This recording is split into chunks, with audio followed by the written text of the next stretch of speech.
Jerusalem എന്ന ഒരു പദം കേട്ടിട്ടില്ലാത്ത ആരും തന്നെ ഇവിടെ ഉണ്ടാവില്ല. 5 മലകൾ മുട്ടിയൊരുമിക്കിടക്കുന്ന ഒരു പട്ടണം. ഇന്ന് നിങ്ങൾക്ക് 4 മലകളെ അവിടെ കാണാനാവും. കാരണം ഒരു മല ഈ 4 മലകൾക്കകത്തായിപ്പോയി. മലകൾ എന്ന് പറയുമ്പോൾ നമ്മുടെ മനസ്സിൽ വരുന്ന ഒരു ധാരണയൊന്നും വേണ്ട. മൊട്ടക്കുന്നുകളാണ്, ചെറിയ മലകൾ. ഇവയുടെ ആകത്തുകയിൽ ആ 4 മലകളുടെ പേരും ഞാൻ പറയാം. ഒന്ന് യബൂസ്യനായ ഓർന്നാൻ്റെ കളം. 2 അബ്രഹാം ഇസഹാക്കിനെ യാഗം കഴിച്ച മോറിയാമല. അടുത്തത് ഉത്തരഗിരിയായ സിയോൻ. അടുത്തത് നമുക്കേവർക്കും പരിചിതമായ കാൽവറി എന്ന ഗോൽഗൊഥ. ഈ 4 മലകളും അകത്ത് കിടക്കുന്ന ഭൂപ്രദേശവും ചേർത്ത് പറയുന്ന പേരാണ് ഊർ ഷാലൂം. ഊർ എന്ന പദത്തിനർത്ഥം പട്ടണം. ഷാലൂം ആ പദത്തിനർത്ഥം സമാധാനം.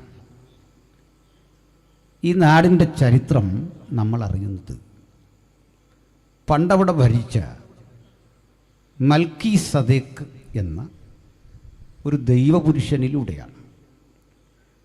മൽക്കീസദേക്ക് എന്ന നീതിയുടെ രാജാവ് ഷാലോം എന്ന ഈ സ്ഥലം കേന്ദ്രീകരിച്ച് ഭരിക്കുമ്പോൾ ഇന്ന് നമ്മൾ ഇറാഖ് എന്ന് വിളിക്കുന്ന ഭൂപ്രദേശത്ത് നിന്ന് അവിടെ ഊര് എന്നറിയപ്പെടുന്ന സമ്പദ്സമൃദ്ധമായ ഒരു നാഗരികതയിൽ നിന്ന് 25 ഏക്കറോളം വിസ്തൃതി വരുന്നൊരു മഹാനഗരത്തിൽ നിന്ന് അബ്രഹാം എന്ന ദൈവപുരുഷൻ ദൈവശബ്ദം കേട്ട് പുറപ്പെട്ടു. ഈ 2 ചരിത്രപ്രസിദ്ധങ്ങളായ നഗരങ്ങളെ കേന്ദ്രീകരിച്ചാണ് വാസ്തവത്തിൽ ബൈബിളിൻ്റെ ചരിത്രവും പുരോഗമിക്കുന്നത്. ഈ നാടുകളെപ്പറ്റി ഈ ഊർപട്ടണം നിലനിൽക്കുന്ന ഭൂപ്രദേശത്തെ വിളിക്കുന്ന പേരാണ് ബാബേൽ. ബാബേൽ എന്ന വിസ്തൃതമായ സാമ്രാജ്യത്തിൻ്റെ ഉള്ളിൽ വരുന്ന ഊർപട്ടണം ഒട്ടേറെ അന്ധവിശ്വാസ ജടിലമായ വിശ്വാസധാരകൾക്ക് പ്രസിദ്ധമായിരുന്നു. സൂര്യൻ, ചന്ദ്രൻ, ചരാചരങ്ങൾ ഇവയൊക്കെ ആരാധിച്ചു പോന്നിരുന്ന ആളുകളായിരുന്നു ഊർ നിവാസികൾ. അതിലൊരുപറ്റം ആളുകൾ സൂര്യനെ ഭയന്നു. ആ സൂര്യന് ഒരു പേരിട്ടതാണ് ബാൽ. ഈ ബാൽ എന്ന പദത്തിന് ഭർത്താവ് എന്നാണ് അർത്ഥം. ബൈബിൾ വായിക്കുന്നവർക്ക് അത് സുപരിചിതമാകാൻ ഒരു തെളിവ് തരാം. ഹോശേയ പ്രവചനത്തിൽ പറയുകയാണ്, അന്നാളിൽ നിങ്ങൾ എന്നെ ബാലി എന്നാകും വിളിക്കുക. ബാൽ ഭർത്താവ്, ബാലി മൈ ഹസ്ബൻഡ് എന്നർത്ഥം. ഏലി ദൈവമേ, ഏൽ ദൈവം, ഏലി മൈ ഗോഡ്. ഇപ്പം ഈ കാരശബ്ദത്തിൽ പര്യവസാനിക്കുന്ന ശബ്ദങ്ങൾ എൻ്റെ എന്ന് കൂടി ചേർത്ത് പറയണം. ബിനുബാബു പാസ്റ്ററാണോ? ആ, സ്വതന്ത്രം അല്ലല്ലോ. അപ്പോൾ നമ്മുടെ ഒരു പ്രതിയോഗി അതുകൊണ്ട് പറഞ്ഞു അല്ലല്ലോ. അടുത്ത ദിവസം ഒന്നിച്ചുണ്ടല്ലേ, അവിടെ കാണാം. സ്തോത്രം. അപ്പോൾ ബാലി മൈ ഹസ്ബൻഡ്. അപ്പോൾ ബാൽ എന്ന് പറയുന്ന ഒരു ദേവൻ, സൂര്യൻ, ആ സൂര്യനെ ആളുകൾ ആരാധിച്ചിരുന്നു. എന്നാൽ ചിലർ ഈ സൂര്യനെ ഭയപ്പെട്ടിട്ട് ചന്ദ്രനെ ആരാധിച്ചിരുന്നു. ചന്ദ്രനെ വിളിച്ച പേര് വാത് എന്നായിരുന്നു. നമ്മൾ ഈ വാത് കെട്ടി പോരാടുക എന്നൊക്കെ പറഞ്ഞതല്ല, അത് വേറെ. അത് എനിക്ക് ഈ അടുത്ത കാലത്ത് മനസ്സിൽ എന്തുവാണ് ഇത് പറഞ്ഞൊരാളോട് ഞാൻ ചോദിച്ചു, എനിക്കൊന്ന് പറഞ്ഞതാണ് ഈ വാത് കെട്ടി പോരാടി എന്ന് പറഞ്ഞാൽ എന്താണ്. അത് എല്ലാവരും പറയുന്നതായിട്ട് ഞാനും ഇങ്ങനെയൊക്കെ പറയാറുണ്ട്. ഇങ്ങനെയൊക്കെ പറഞ്ഞില്ലേ നമ്മളെ സ്ഥലമാറ്റിക്കളെ, അതാണ് വിഷയം.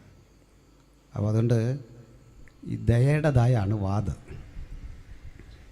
വാദ് എന്ന ചന്ദ്രദേവൻ, അദ്ദേഹത്തെ ഹുബാൽ എന്ന് ചിലർ വിളിച്ചിരുന്നു. പകൽ അറബികൾക്ക് ഭീകരതയുടേതാണ്, കനത്ത ചൂടിൻ്റെതാണ്. ഉഷ്ണപ്രവാഹങ്ങൾ കൊണ്ട് ഭീതിപ്പെടുന്ന അവർക്ക് രാത്രി ഭയാനകമായ അവസ്ഥ വിട്ടൊന്ന് ശാന്തമാകുന്ന കുളിർമയുടേതാണ്. അതുകൊണ്ട് ചന്ദ്രനെ വർഷിപ്പിക്കായിരുന്നു അവർ. അപ്പം അത് കറങ്ങി തിരിഞ്ഞൊക്കെ നമ്മുടെ നാട്ടിലും ഇതിങ്ങനെ കളിക്കുന്നൊക്കെ ഉണ്ട്. ഈ ഹുബാലിനെ പേരൊക്കെ മാറ്റി വിളിക്കുന്നുണ്ട്. എല്ലാ രാജ്യക്കാരും ബഹുമാനിക്കുന്നുണ്ട്, ആദരിക്കുന്നുണ്ട്. ഈ സൂര്യ ആരാധനയാണ് വാസ്തവത്തിൽ ബാലിൻ്റെത്. നമ്മുടെ വക്കം രാജേഷ് പാസ്റ്റർ പിണങ്ങരുത്, ഞാൻ വരുമ്പോൾ ഒരു നല്ല പാട്ട് കിട്ടും. നല്ല പാട്ടാണ്, സ്വസ്തി എന്ന് പറയുന്നത് തുടങ്ങുന്നത്. നല്ല പാട്ടാണ്, അങ്ങനെ കുഴപ്പമില്ല. ഈ പാട്ടെഴുതിയ ഒരു 50% ONVയുടെ പാട്ട് കോപ്പി അടിച്ചതിൽ വെച്ചിരിക്കുകയാണ്. കേട്ടിട്ടുണ്ടോ? ജെയ്സ് കെക്കെ കേട്ടിട്ടുണ്ടല്ലേ? ആ, സ്വസ്തിധേ സൂര്യ ഹേ സ്വസ്തിധേ സൂര്യ, മറ്റുള്ളവർക്കായി സ്വയം കത്തി എരിയുന്ന സുസ്നേഹമൂർത്തിയാം സൂര്യ, വറ്റാത്ത നിറവാർന്ന നിന്തപ്തവിത്തമം അക്ഷയ പാത്രത്തിൽ നിന്നിറുന്നൊഴുകുന്നൊരിത്തിരി ചുടുപാൽ വെളിച്ചം കുടിച്ചിവിടെ ഈ ചെറിയ ഭൂമിയിൽ ഈ കൊച്ചുവട്ടത്തിൽ ജീവന്റെ ഉന്മത്ത നൃത്തം. വിത്തിനെ മഹാവൃക്ഷമാക്കുന്ന വൃക്ഷത്തിൽ വിത്തുകൾ നിറയ്ക്കുന്ന കാറ്റിൻ്റെ കൈകളെടുത്തവയെ അമ്പടായ്ത്തലോടി. ഇങ്ങനത് പോവാണ്. അതിനകത്ത് പറയാൻ കാരണം പാട്ടിൻ്റെ മാത്രമല്ല, ഒരു പ്രശ്നമുണ്ട്. പാസും വിത്തിൻ്റെയും ഒക്കെ കഥ പറഞ്ഞു. പാട്ട് എഴുതുന്ന കക്ഷികൾ സ്വന്തം റിസ്കിൽ എഴുതിക്കോണം പാട്ട്. ONV കുറിപ്പിന് അദ്ദേഹത്തിൻ്റെ വഴിയിൽ വിട്ടേക്കണം. അതിലെനിക്ക് ഇഷ്ടപ്പെട്ടൊരു ലൈനുണ്ട്. സൂര്യൻ്റെ നെഞ്ചിൽ കൃത്യ ഉള്ളിൽ കോറ് എന്ന് പറയുന്ന ഭാഗത്തിൽ എൻ്റെ ആ കാമ്പ്, അതിനകത്ത് ഭയങ്കര ഇരുട്ടാണ്, കുറ്റിരുട്ട്, ഒരു ടണൽ പോലെയാണ്. ടണൽ എന്നൊക്കെ കേട്ടാൽ ശ്വാസം മുട്ടാൻ വരട്ടെ. ഒരു 30,000 ഭൂമിയെ വിഴുങ്ങാൻ ശേഷിയുണ്ടാക്കും കുഴലിന്. ചുറ്റും വെളിച്ചമാണ്. മറ്റൊന്നുകൂടി, ഓരോ നാൾ കഴിയും തോറും ഇരുട്ട് കൂടി കൂടി കൂടി കൂടി കൂടി കൂടി വന്നുകൊണ്ടിരിക്കുക. ഇരുട്ട് വെളിച്ചത്തെ വിഴുങ്ങാണ്. ബൈബിൾ പറയാ, സൂര്യൻ കരിമ്പടം പോലെ കറുക്കും, ചന്ദ്രൻ രക്തതുല്യമായി തീരും. ONV ഈ ഉള്ളിൻ്റെ ഉള്ളിലെ ആ ഇരുട്ടെന്താണെന്ന് അന്വേഷിച്ചു. ഇതെങ്ങനെ ഉണ്ടായതാണ്? സൂര്യൻ്റെ ഉള്ളിലൊരു ദ്വാരം, ഒരു ഇരുട്ട്. അദ്ദേഹം ഉത്തരം കണ്ടെത്തിയത് ബൈബിളിൽ നിന്നാണ്. എന്താണെന്നറിയണ്ടേ? ഈ കയീൻ ഹാബേലിനെ കൊന്നപ്പോൾ അത് ആദ്യം കണ്ടത് സൂര്യനാണ്. സൂര്യൻ രക്തം കണ്ട്, മരണം കണ്ട് ഭയന്നപ്പോൾ നെഞ്ചിൽ ഒരു കിടിലമുണ്ടായി. ഒറ്റവാക്കി പറഞ്ഞ അറ്റാക്ക് വന്നാണ്. അന്നുണ്ടായതായി വിള്ളലെന്ന് അനുക്കൃത്തോട്ടമല്ല ONV പറയുന്നു. കവികൾക്ക് അങ്ങനെ പറയാമല്ലോ, പറ്റില്ലേ? പറ്റിയാലും നമ്മൾ പറഞ്ഞിട്ടൊന്നും കാര്യമില്ല, കവികൾ അങ്ങനെ പറയൂ. കന്നിവയലിൽ എൻ്റെ അനുജനായ ഹാബീലിനെ കൊല്ലുമ്പോൾ ആ രക്തം കണ്ട് കിടുങ്ങിയ നിനക്ക് നിൻ്റെ ഉള്ളിലൊരു വിള്ളലുണ്ടെങ്കിലും നീ ഇന്ന് മരിക്കുന്നത് അന്യർക്ക് വേണ്ടി എന്ന് പറഞ്ഞ് സൂര്യനെ വർഷിപ്പ് ചെയ്യുകയാണ്. അത് ആരാധനയല്ല. നമ്മൾ ഈ ഫാൻ എന്നൊക്കെ പറയുന്നല്ല, മലയാളത്തിൽ അതിന് വേറെ അർത്ഥമില്ല. ഇപ്പം നമ്മുടെ പ്രസാദ് വാസ് പറയാണ്, അത് യേശുദാസിൻ്റെ ഫാനാന്ന് പറഞ്ഞാൽ അതിൽ വിഷമിക്കാനൊന്നുമില്ല. പാട്ടുകാരങ്ങനെയൊക്കെയാണ് അല്ലേ? ആരാധന നല്ലതിൻ്റെ അർത്ഥം അല്ലേ? അപ്പോൾ കന്നിവയൽ ഉഴുത് തിനവിതച്ച മണ്ണിൽ ഒന്നിനു 10 എനിക്ക് പകരം തന്ന മണ്ണിൽ ഞാൻ എൻ്റെ പൊന്നനുജനെ കേവലം കുഞ്ഞാടിനെപ്പോലെ കുരുതി ചെയ്തു. കന്നിവയൽ ഉഴുതു ഞാൻ ആദ്യം വിതച്ച തിന ഒന്നിനു 10 എനിക്ക് പകരം തന്ന മണ്ണിൽ ഞാൻ എൻ്റെ പൊന്നനുജനെ കേവലം കുഞ്ഞാടിനെപ്പോലെ കുരുതു ചെയ്ത നീണം കണ്ടു വിതയറ്റവേ ഹേ സകല സാക്ഷി. നിൻ നെഞ്ചറ്റ കിടിലമൊരു വിള്ളലായതു നിന്നിൽ ഇന്നുമുണ്ടെങ്കിലും നീ ഇന്നു മെരിയുന്നിതന്യർക്കു വേണ്ടി. നമുക്ക് വേണ്ടി എരിയുന്ന സൂര്യനെ നമിക്കുന്ന ഒരു സംസ്കാരം പൗരാണിക ഇന്ത്യയിലുണ്ടായിരുന്നു. അതുപോലെ ബാബിലോണിൽ സൂര്യ നമസ്കാരം ഉണ്ടായിരുന്നു. പക്ഷെ ബൈബിൾ പറഞ്ഞു, ഇങ്ങനെ നമസ്കാരികളായ ആളുകളോടൊക്കെ പറഞ്ഞു, പകൽ വാഴുവാൻ സൂര്യനെ, രാത്രി വാഴുവാൻ ചന്ദ്രനെ. ഇതിൽ ബാബിലോൺ മൊത്തത്തിൽ സൂര്യന് സമർപ്പിച്ചതെങ്കിൽ അതിലെ ഊർപ്പട്ടണം നാനാർ എന്ന് വിളിക്കുന്ന ചന്ദ്രദേവതയ്ക്ക് സമർപ്പിച്ച പട്ടണമാണ്. അവിടെ 318 അഭ്യാസികളും ധാരാളം കൃഷിയിടങ്ങളും വസ്തുവകകളും ആടുമാടുകളും മൃഗസമ്പത്തുമൊക്കെ കൊണ്ടു കഴിഞ്ഞ ഈ അബ്രഹാം ഒരു ദിവസം ഒരു ശബ്ദം കേട്ടു. അബ്രഹാമേ എന്നൊരു ശബ്ദം കേട്ടു. ആ ശബ്ദത്തിൻ്റെ ഉടമ ഒരു സ്ഥലം കാട്ടിക്കൊടുത്തു. കാണിപ്പാനിരിക്കുന്ന ദേശം ഒരു ദർശനം കൊടുത്തു. ഇതെല്ലാം ഉപേക്ഷിച്ച് അത്യാവശ്യം കയ്യിലെടുക്കാവുന്ന സാധനമൊക്കെ ആയിട്ട് ഊരിലെ കോടീശ്വരൻ സകലതും വിട്ടിറങ്ങി ഈ പോന്ന പോക്കിൽ അനവധി നദികൾ, പട്ടണങ്ങൾ, എതിരാളികൾ, വൈരികളെയൊക്കെ താണ്ടി വന്നണഞ്ഞ ഭൂമണ്ഡലത്തിൻ്റെ പേരാണ്, ഭൂപ്രദേശത്തിൻ്റെ പേരാണ് ഊർഷാലോ. ഊർഷാലോമിലെത്തുമ്പോൾ അവിടെ ഭരിച്ചിരുന്ന മൽക്കീസദേക്ക് എന്ന ദൈവപുരുഷൻ അബ്രഹാമിനെ കൈക്കൊണ്ടു സൽക്കാരമൊക്കെ നടത്തി. അബ്രഹാം വെട്ടിപ്പിടിച്ച മണ്ണിൽ യുദ്ധമുതലുകളൊക്കെ മൽക്കീസദേക്കിന് പങ്കിട്ടു. അവിടെ നിന്നാണ് നമ്മളറിയുന്ന ഈ യെരുസലേമിൻ്റെ ചരിത്രം പിറവി കൊള്ളുന്നത്. ഈ പേരിൻ്റെ അർത്ഥം സമാധാനത്തിൻ്റെ പട്ടണം. സമാധാനത്തിൻ്റെ പട്ടണമെന്ന് പേരുണ്ടെങ്കിലും ഏതാണ്ട് 500-ൽ പരം ഏറ്റുമുട്ടലുകൾ, ലക്ഷക്കണക്കിന് മനുഷ്യരുടെ ചോര വീണ് എന്നും കലുഷിതമായ മണ്ണ്, ലോകപ്രസിദ്ധരായ സാമ്രാട്ടുകളൊക്കെ വാഹനമോടിച്ച് കുതിരകളെ പായിച്ച് അവരുടെ ആധിപത്യം ചെലുത്തിയ മണ്ണ്. നെബൂഖദ്നേസറും ശക്തനായ കോരശും അതിശക്തനായ മഹാനായ അലക്സാണ്ടറും റോമൻ ഭരണകൂടവും പിൽക്കാലത്ത് ബ്രിട്ടീഷ് ഭരണകൂടവും തുർക്കി സാമ്രാജ്യവും ഉലകത്തിൽ അറിയപ്പെടുന്ന പ്രധാനികളൊക്കെ ആധിപത്യം ചെലുത്തി കീഴടക്കിയ മണ്ണ്. അതിൻ്റെ പേരാണ് ഊർഷാലോ. സമാധാനത്തിൻ്റെ പട്ടണമെന്ന് പേരിട്ടിട്ട് നമ്മളെ വിഷമിപ്പിക്കുന്ന ഒരു കാര്യം സങ്കീർത്തനക്കാരൻ പറയാണ്, യെരുസലേമിൻ്റെ സമാധാനത്തിനായിട്ട് പ്രാർത്ഥിക്കണം.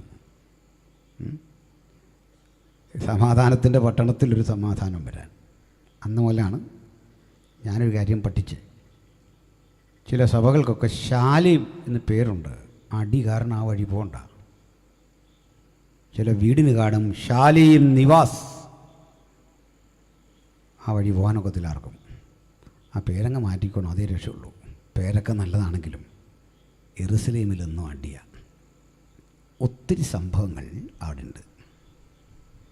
അതിൽ ഈ പറയപ്പെട്ട വിഷയത്തിലേക്ക് ഞാനൊന്ന് വരാം. ഈ ഭൂപ്രദേശത്തിൻ്റെ അതിൽ ഒന്നുകൂടി ഒന്ന് വ്യക്തമാക്കണം. 5 മലകൾ മുട്ടിയുരുമിക്കിടക്കുന്ന ഭൂപ്രദേശം, അതും ഒരു മലയായി ഒന്നായി വന്ന് ഒരു താഴ്വരയിൽ തീരും. ഒരു മലയുടെ 5 പിരിവുകളെന്നോ അതിൻ്റെ ഉപഭാഗങ്ങളെന്നൊക്കെയോ പറയാം. ഈ 5 മലകളും ചെറുതാണ്, ഞാൻ പറഞ്ഞല്ലോ. അതിലൊന്നാണ് നമ്മുടെ ഗോൽഗൊഥ എന്ന കാൽവറി. ഈ കാൽവറി എന്ന ഗോൽഗൊഥയ്ക്ക് ഒരു 20 അടി പൊക്കത്തിൽ കൂടുതലില്ല. നമ്മുടെ ഈ സ്റ്റേജിനേക്കാൾ ഒരു 5 അടി പൊക്കം കൂടെയൊക്കെ കൂടുതൽ. ചെറിയൊരു കുന്നാണ്, അത്രേ ഉള്ളൂ.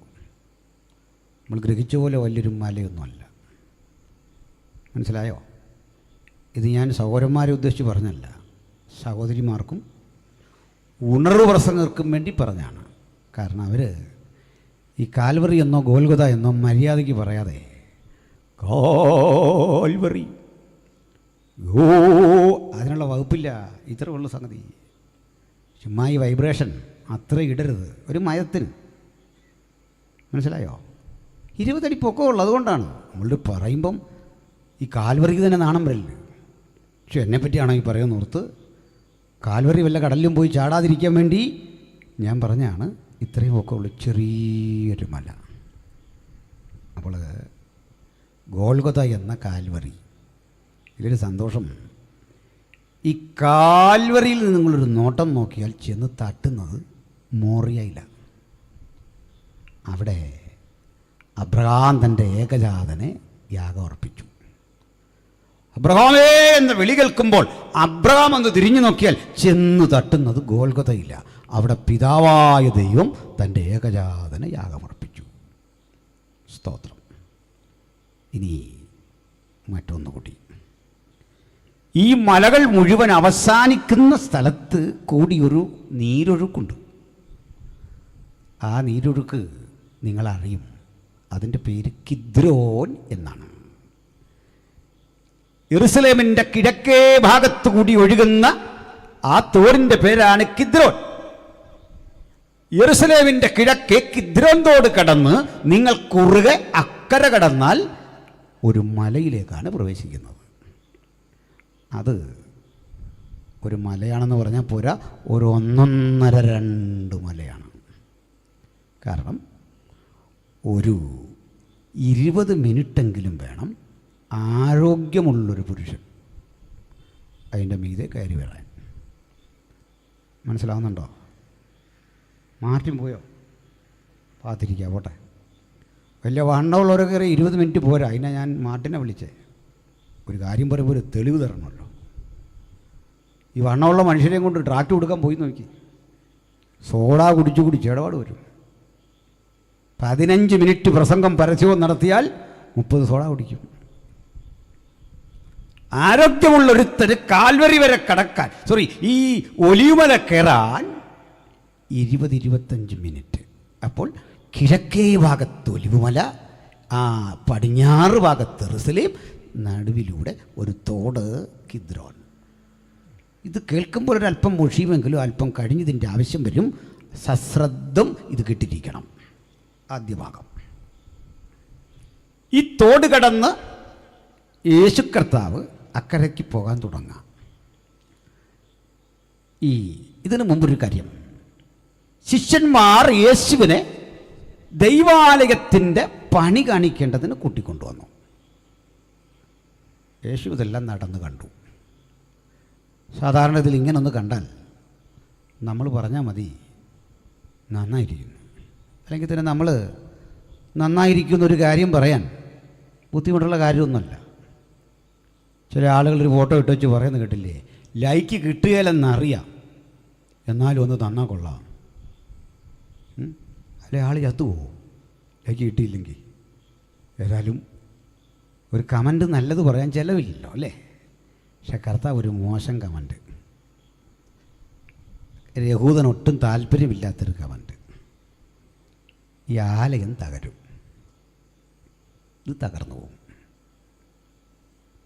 ഒരു യഹൂദന് തീരെ കേൾക്കാൻ ഇഷ്ടമില്ലാത്തൊരു കമൻറ്റ്.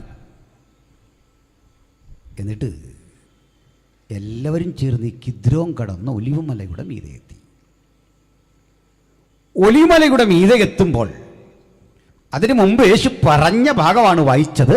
യെരുസലേമേ യെരുസലേമേ, പ്രവാചകന്മാരെ കൊല്ലുകയും നിന്റെ അടുക്കൽ അയച്ചിരിക്കുന്നവരെ കല്ലെറിയുകയും ചെയ്യുന്നവളെ, നീ ഇതൊക്കെ ചെയ്തിട്ടും കോഴി തൻ്റെ കുഞ്ഞുങ്ങളെ ചിറകടിയിൽ കാത്തു സൂക്ഷിക്കും പോലെ നിന്നെ ചേർത്തുകൊള്ളുവാൻ എനിക്ക് എത്ര വട്ടം മനസ്സായിരുന്നു, നീ വഴിപ്പെട്ടില്ല. എന്നിട്ട് നിന്റെ ഭവനം ശൂന്യമാകും. ഞാൻ പോവാണ്. രക്ഷാനായകനായകൻ യെരുസലേമിൻ്റെ നാഥൻ യെരുസലേമിലേക്ക് വന്നപ്പോൾ നിരാകരിച്ചയച്ച ജനതയോട് പറയുക, ഞാൻ പോവാണ്. അതൊരു പരാജയമല്ലേ? ഇടക്ക് നിർത്തി പോകേണ്ടി വരുന്നത് ഒരു തോൽവിയല്ലേ? മഹാദൗത്യത്തിന് വന്നവനെ ജെറുസലേം മടക്കി അയക്കുമ്പോൾ യെരുസലേമിൻ്റെ നാഥനായവനെ, ദാവീദിൻ്റെ പുത്രനായവനെ നിരാകരിക്കുമ്പോൾ ദാവീദ് പുത്രൻ പറയുക, ഞാൻ വിട്ടുപോകുന്നു. പരാജയമല്ല.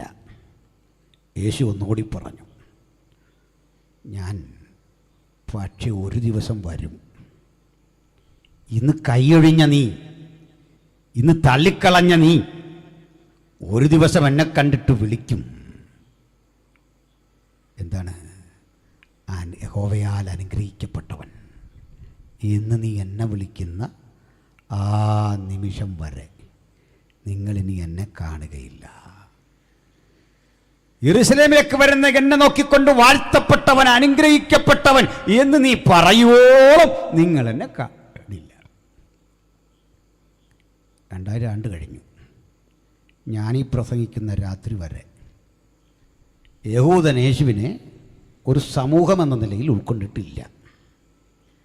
യേശു അതുവഴി ചെന്നിട്ടുമില്ല.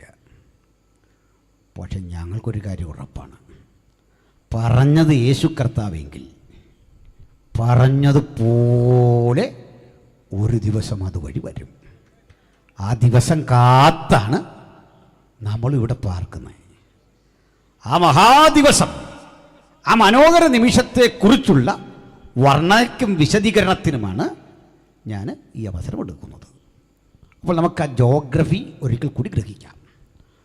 ഒരു ഭാഗത്ത് യെരൂശലേം, മറുഭാഗത്ത് പടുകുറ്റൻ ഒലിവുമല, നടുവിലൂടെ ഒഴുകുന്ന കിദ്രോൻ. ഈ കൂടെ 2 ചെറിയ സ്ഥലങ്ങൾ കൂടി ഒന്ന് പറയണം, എങ്കിലേ ചിന്ത പൂർണ്ണമാവും. യെരൂശലേം വിട്ട് കിദ്രോൻ തോടിറങ്ങി മറുകര കടക്കുമ്പോൾ ആ താഴ്വരയുണ്ടല്ലോ ഒലിവുമലയുടെ, ആ താഴ്വരയ്ക്കൊരു പേര് പറയും, നിങ്ങൾക്ക് നല്ല പരിചയമാണ്, ഗത്സമേന. അപ്പോൾ ഒലിവുമലയുടെ ഇങ്ങേ ചെരിവാണ് ഗത്സമന.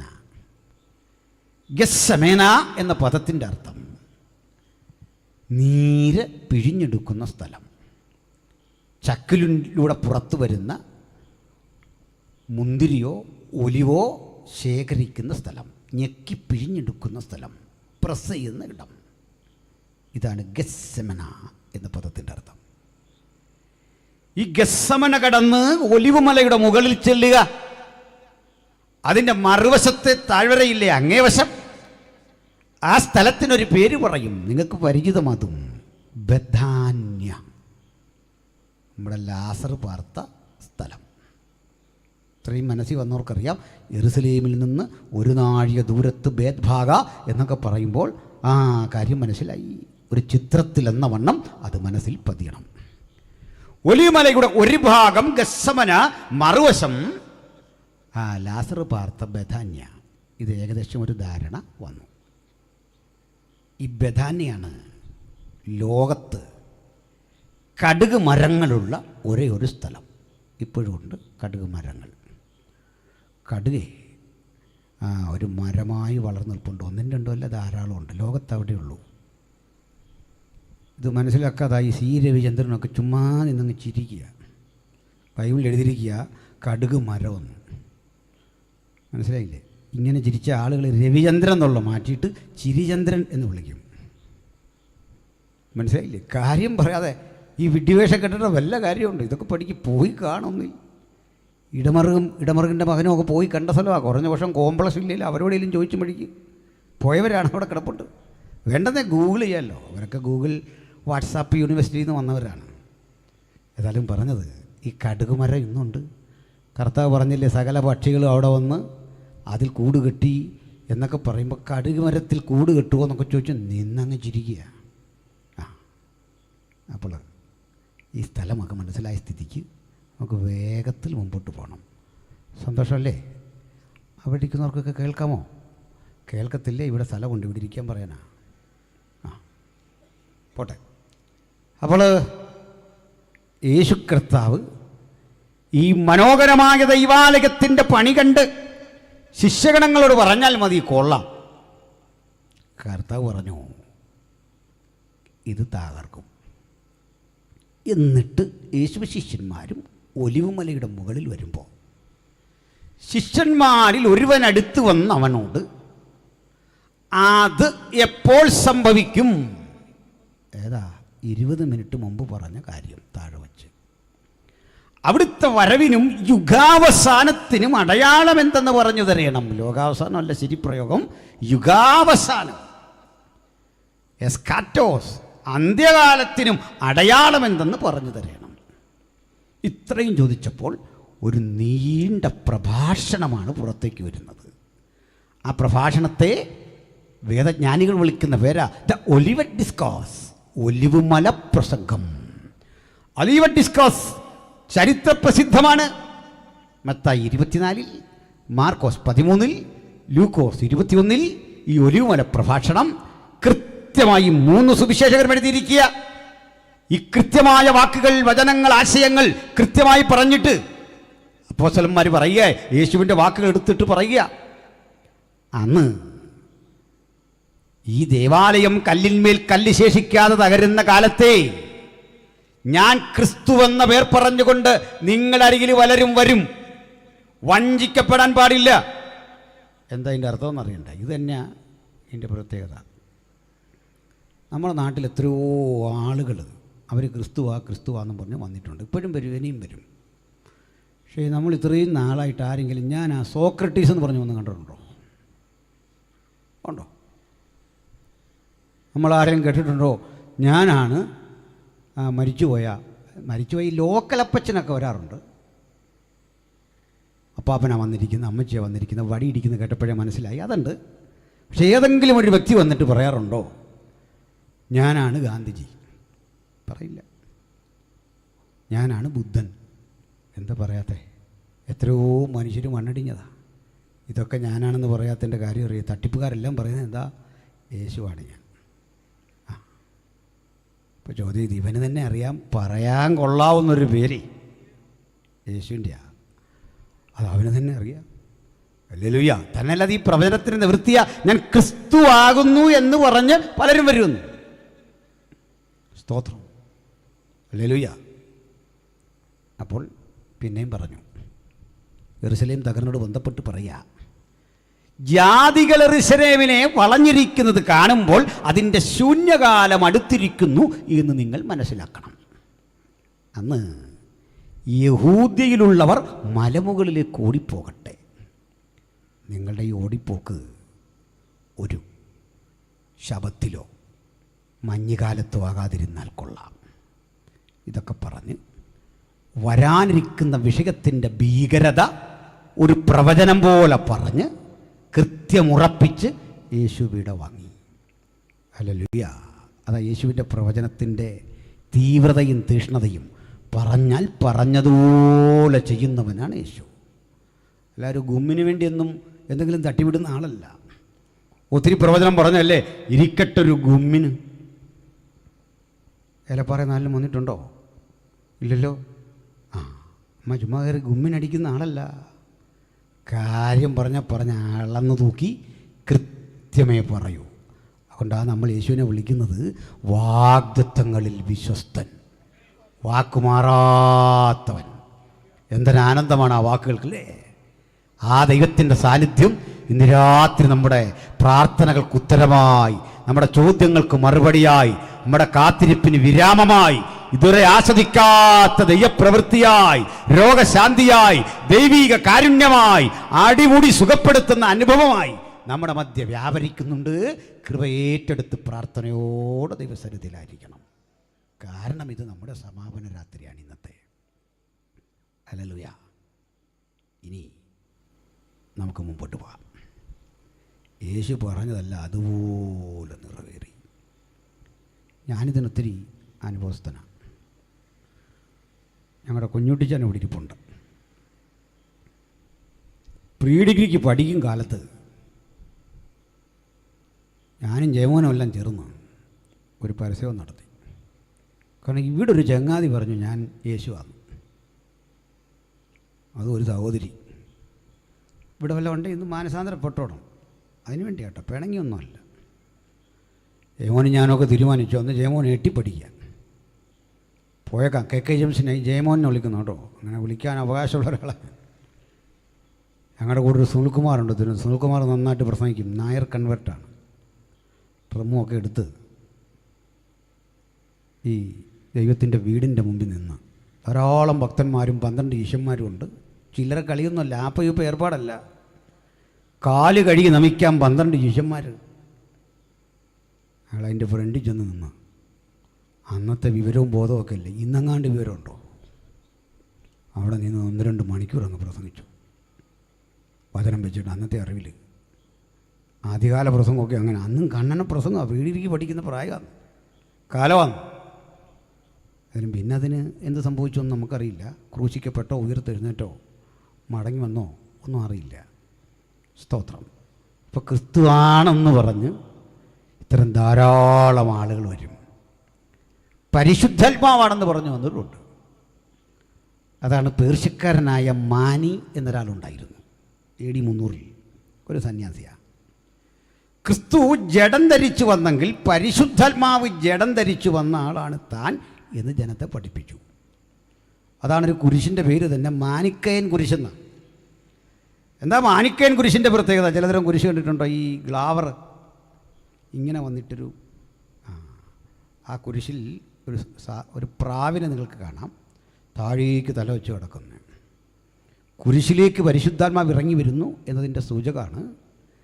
അങ്ങനെ കണ്ടിട്ടില്ലേ? ഈ കറണ്ടടിച്ച് പ്രാവ് ചത്ത് കിടന്നാൽ എങ്ങനെ ഇരിക്കും, അതുപോലെ മനസ്സിലാകാനാണ്. ഞാനൊരു നാടൻ മനുഷ്യനല്ലേ, അതുകൊണ്ട് പറഞ്ഞ ഉദാഹരണമാണ്.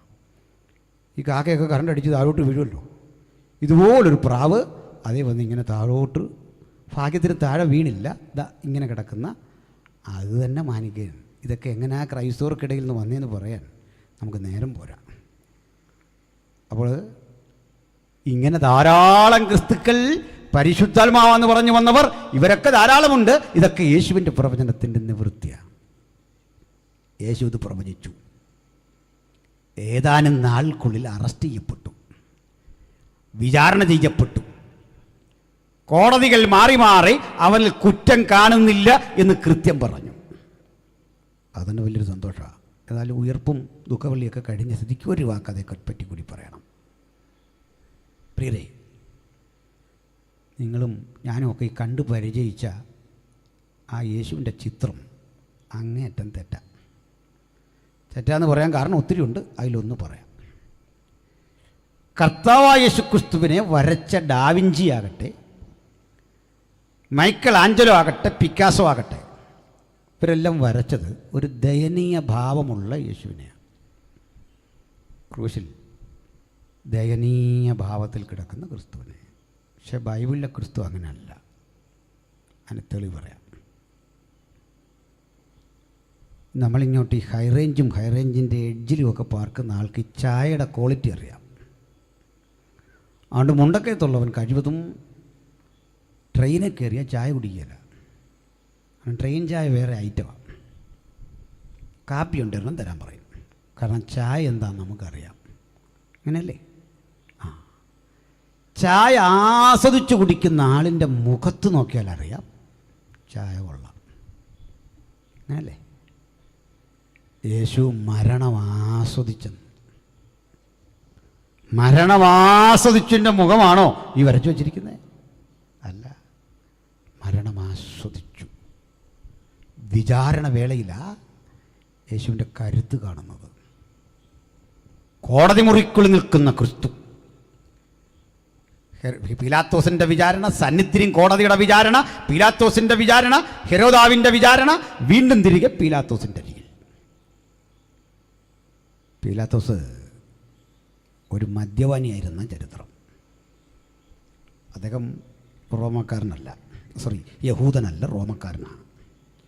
ഒരു രാജാവ് ഉള്ളപ്പോൾ തന്നെ ഭരണകൂടം ഒരു ഗവർണറെ ആക്കി വെക്കുന്ന പതിവ് പണ്ടുകൊണ്ട് ഇപ്പോഴും ഉണ്ട്.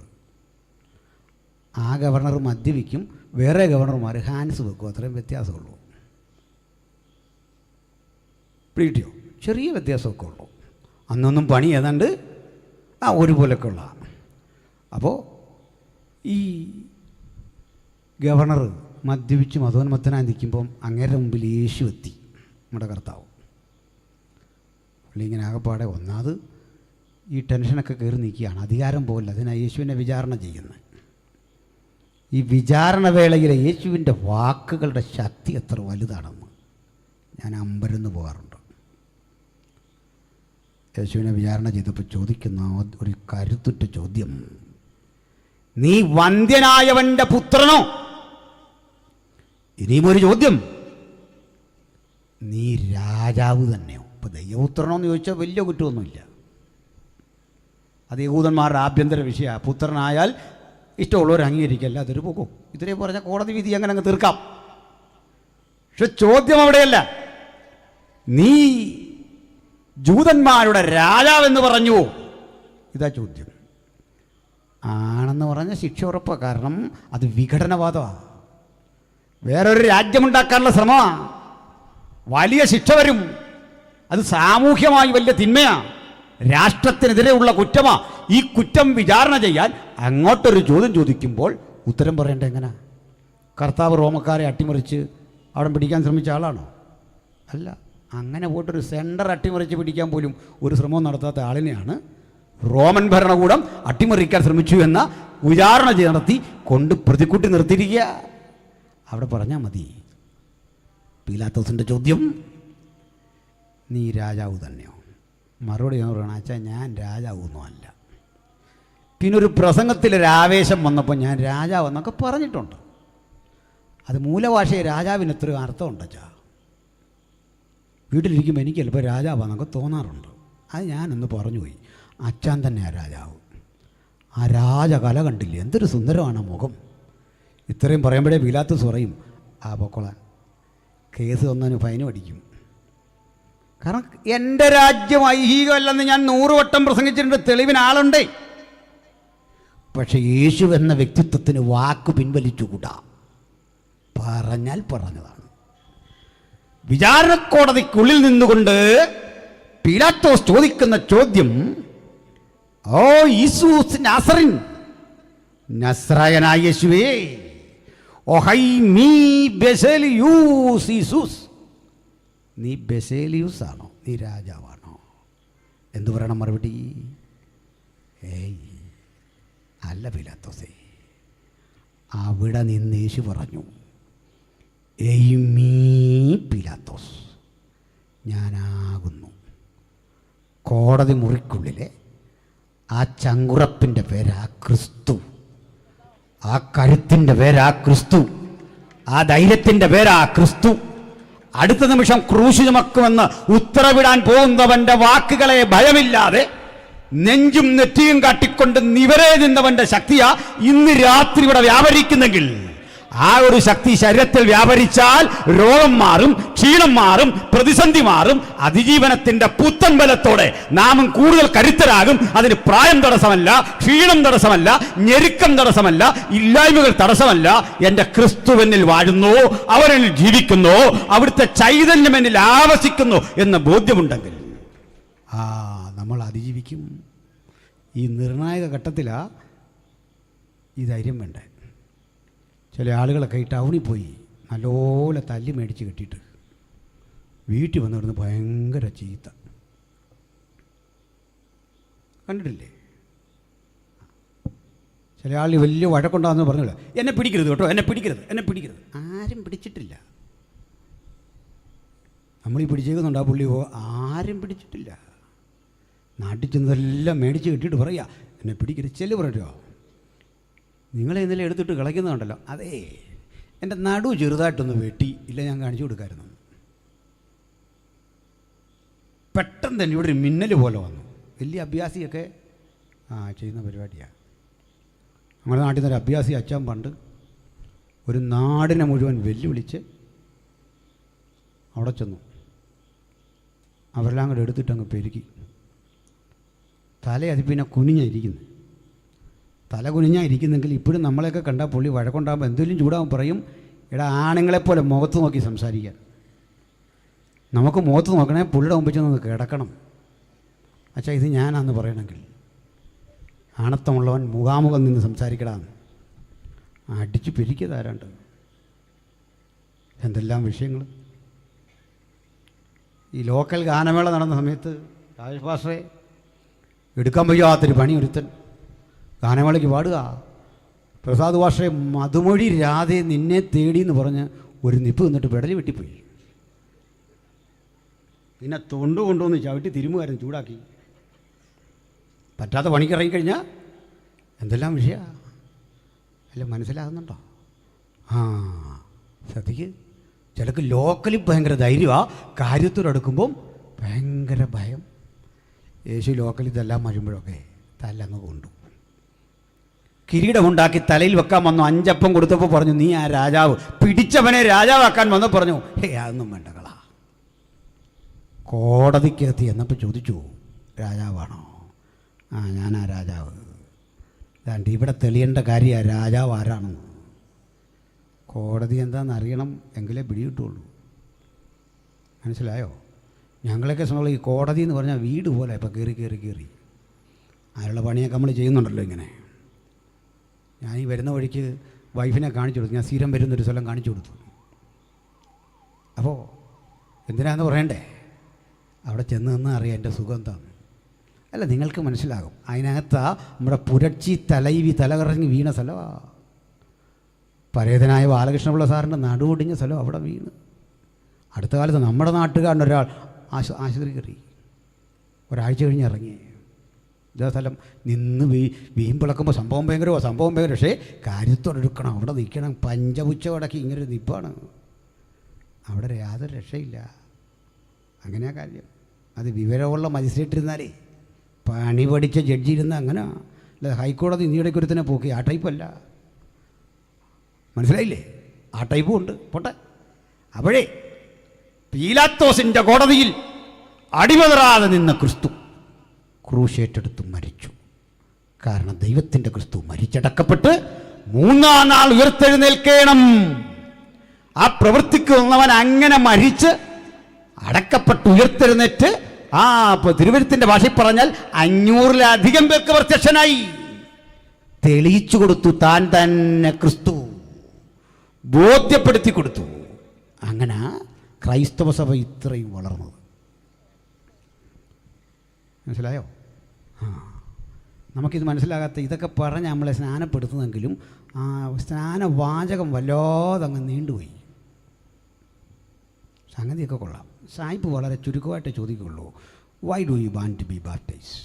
നീ എന്തിനാണ് സ്നാനപ്പെടുന്നത്? അപ്പം നമ്മൾ പറയണം, ഞാൻ കർത്താവിനെ സ്വീകരിച്ചു, എൻ്റെ പാപത്തിനായിട്ടൊക്കെ മരിച്ചു. ഇത് നമുക്കൊരു 3-4 ക്ലാസ്സും മുതിർന്നവരുടെ കുറേ ക്ലാസ്സും. മുഖം തൂക്കരുത്. പിന്നെ ഇയാൾ വന്ന് തൂക്കും നമ്മുടെ മുഖം. തല തോർത്തരുത്. ഇതൊക്കെ എവിടുന്ന് പഠിച്ചെന്നൊരു പിടിയില്ല. തല തോർത്തരുത്. ക്ലാസ്സും ഒക്കെ എടുത്ത് ഞാനിത് പറഞ്ഞപ്പോഴാണ് ഓർക്കുന്നത്, ഞാൻ ഇങ്ങനെ സ്നാനപ്പെടുത്തുന്നത്. അപ്പോൾ എന്നോടൊരാൾ ചോദിച്ചു, എന്തിനാ അങ്ങനെ മുക്കുന്നത്? ഞാൻ പറഞ്ഞു, അങ്ങനെ മുക്കുന്നത് അല്ലെ അവർ നമ്മളെയും കൂടെ കൊണ്ട് മുങ്ങും. ഞാനിങ്ങനെ ഇതിനെ പിടിച്ച് മുക്കാൻ പോയി കഴിഞ്ഞാൽ അവനും ഞാനും കൂടെ മുങ്ങേണ്ട ഗതിയോട് വരും. നമ്മുടെ ആരോഗ്യം നോക്കണമല്ലോ, ഇനി എന്നാ കൃപയാന്ന് പറഞ്ഞാലും. അപ്പം എന്നോടൊരാൾ പറഞ്ഞു, അങ്ങനെയല്ല, മരിച്ചു അടക്കപ്പെട്ടു ഉയർത്തെഴുന്നേറ്റു എന്നതിനോട് അക്ഷരികമായി നമ്മൾ ഏകീഭവിക്കണമെന്നുണ്ടെങ്കിൽ ശവം അടക്കുന്നതല്ല എങ്ങനെ മലർത്തി. അപ്പോൾ ഈ വെള്ളം ശവക്കുഴി, സ്നാപകൻ ശവം അടക്കുന്ന ആൾ, മുങ്ങുന്നവൻ ശവം. പറഞ്ഞെല്ലാം കറക്റ്റാണ്. അതുകൊണ്ട് ഇങ്ങനെ അടക്കിയാലേ അടക്കപ്പെട്ടു ഉയർത്തെഴുന്നേറ്റു ഇതാകുള്ളെന്ന് പറഞ്ഞു.